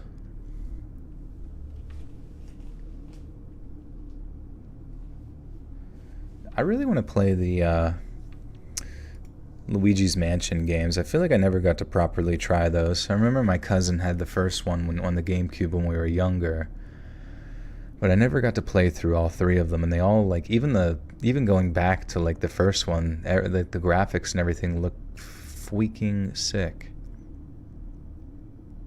Toria, what's up, dude? How you doing? Unfortunately, this is going to be the last story of the night, so I'm going to go upstairs, take my magnesium, and I will be right back. You can talk amongst yourselves. We've been going for a solid 3.5 hours here, so we got one more story, some Waffle House stories, and I'll BRB.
Sorry, everybody. I had a lot of memes to look at. Did Jacob come back? Oh, he found me. Yeah. What the hell? I'm so mad that they just can't fucking get in here. It's like he doesn't even care about us anymore. What the flick?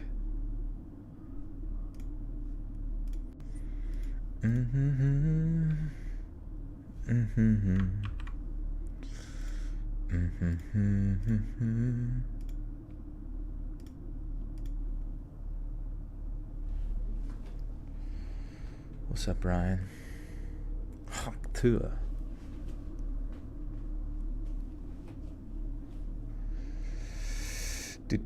Playing hard to get, yeah. Alright, guys, last story of the night. And this one's gonna be a doozy. I'm mag-maxing, I'm melatonin minning. You don't want to take too much. You want to take just enough to coax your body into releasing some, but you don't want to take too much so your body stops making it. Haktua. Haktua. Haktua.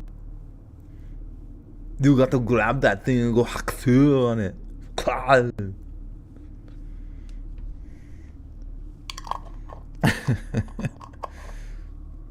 Going to suck you off.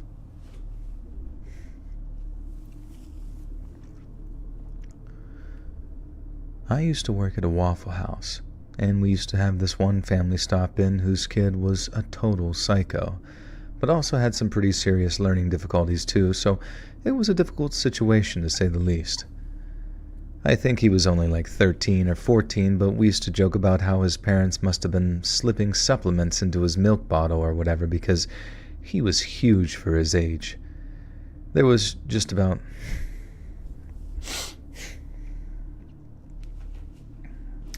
Skibbity toilet style.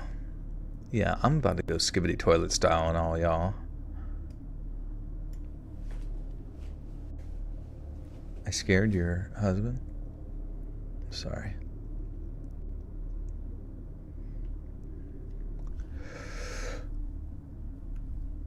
I think he was only like 13 or 14, but we used to joke about how his parents must have been slipping supplements into his milk bottle or whatever because he was huge for his age. And that was just about the only funny thing about him, though. Everything else was a total nightmare.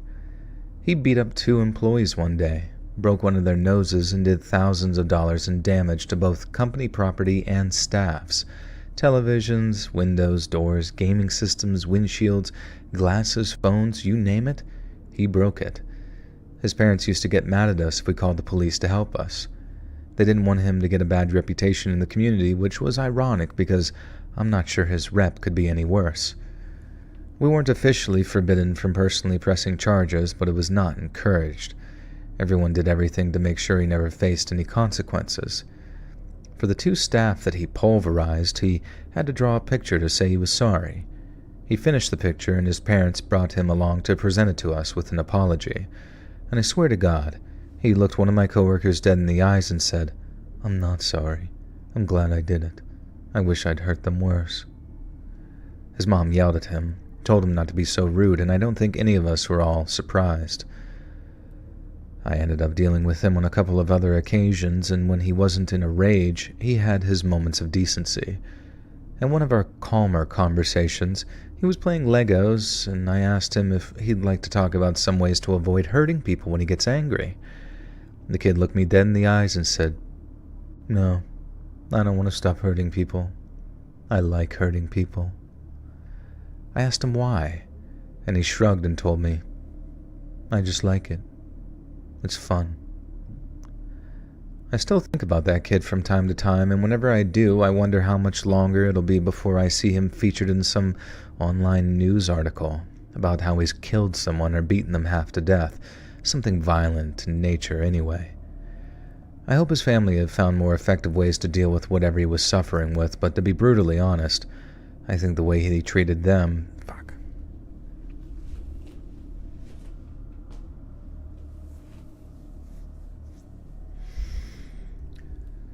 I hope his family have found more effective ways to deal with whatever he was suffering with, but to be brutally honest, I think the way they treated him made him worse and worse.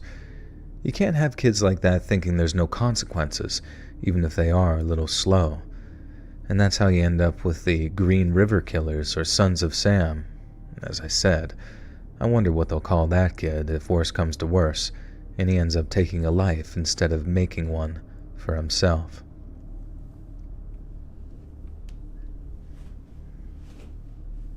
You guys selling bread in chat? We gotta get this bread.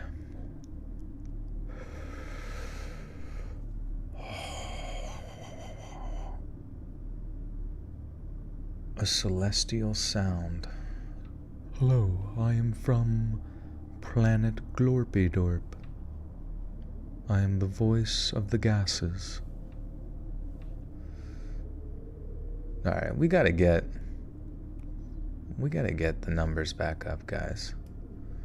Maybe if I stream more, the numbers will go back up. But it kind of worries me, because I remember I took a break from streaming before, and but prior to that break, it was a long break that I took.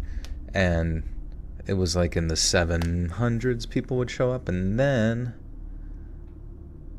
after that it dropped down to the 500s and would cap around there. And now after this small break of 2 weeks, it seems like it's capped around the 300s, and I don't know why that is, because it feels so algorithmic, you know what I mean? It feels like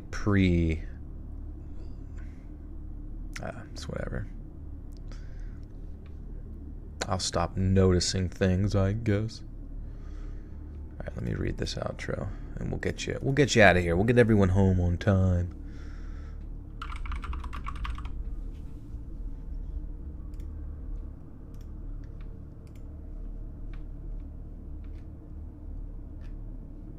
Do do do, do do do,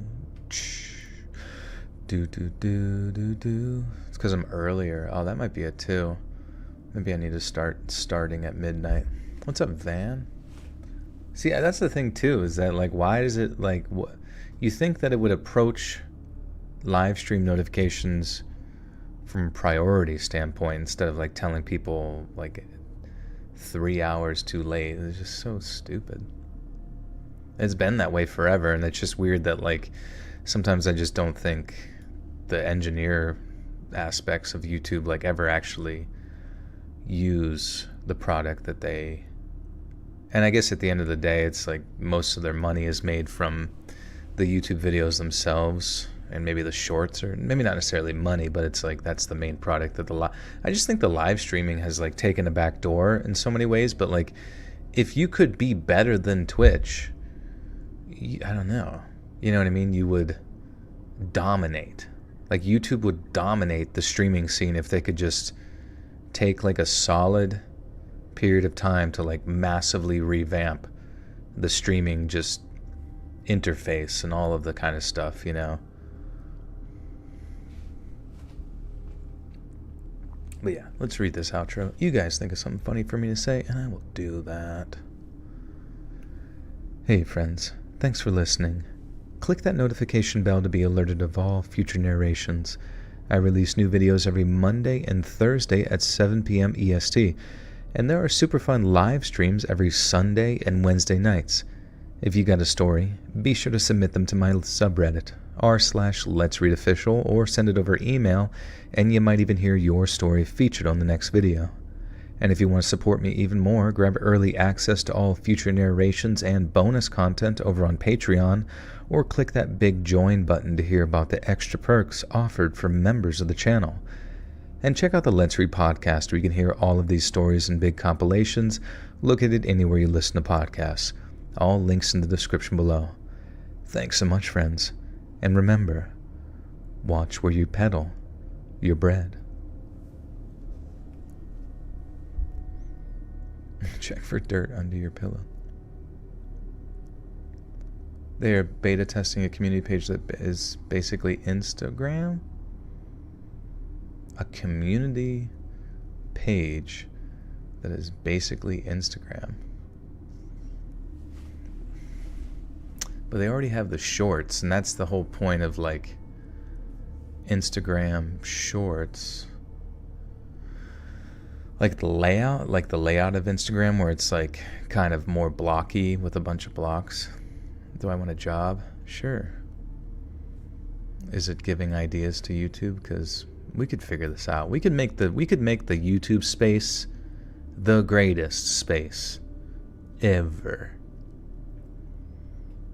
It is weird sometimes. Like, I'm sure a lot of like working within the YouTube spectrum as far as engineering stuff goes is just making sure that the whole thing doesn't collapse in on itself. Because I imagine, like, to a large extent, a lot of the infrastructure, there were like some massive overhauls that I think like created a newer foundation to it. A funeral director. Oh, thanks. No, thank you. But I don't know. You think that like there would be a constant desire for like a lot more like big improvements and like things like that. I mean, obviously there's a lot of quality of life improvements from time to time, but you just think it would be like way more frequently. I don't know. What are they like? I don't know. Maybe it's just like all day at YouTube headquarters. It's just buffets. There's just endless like buffets in the cafeteria and beanbag chairs, and that's it. Which is fine. I'll take a job there.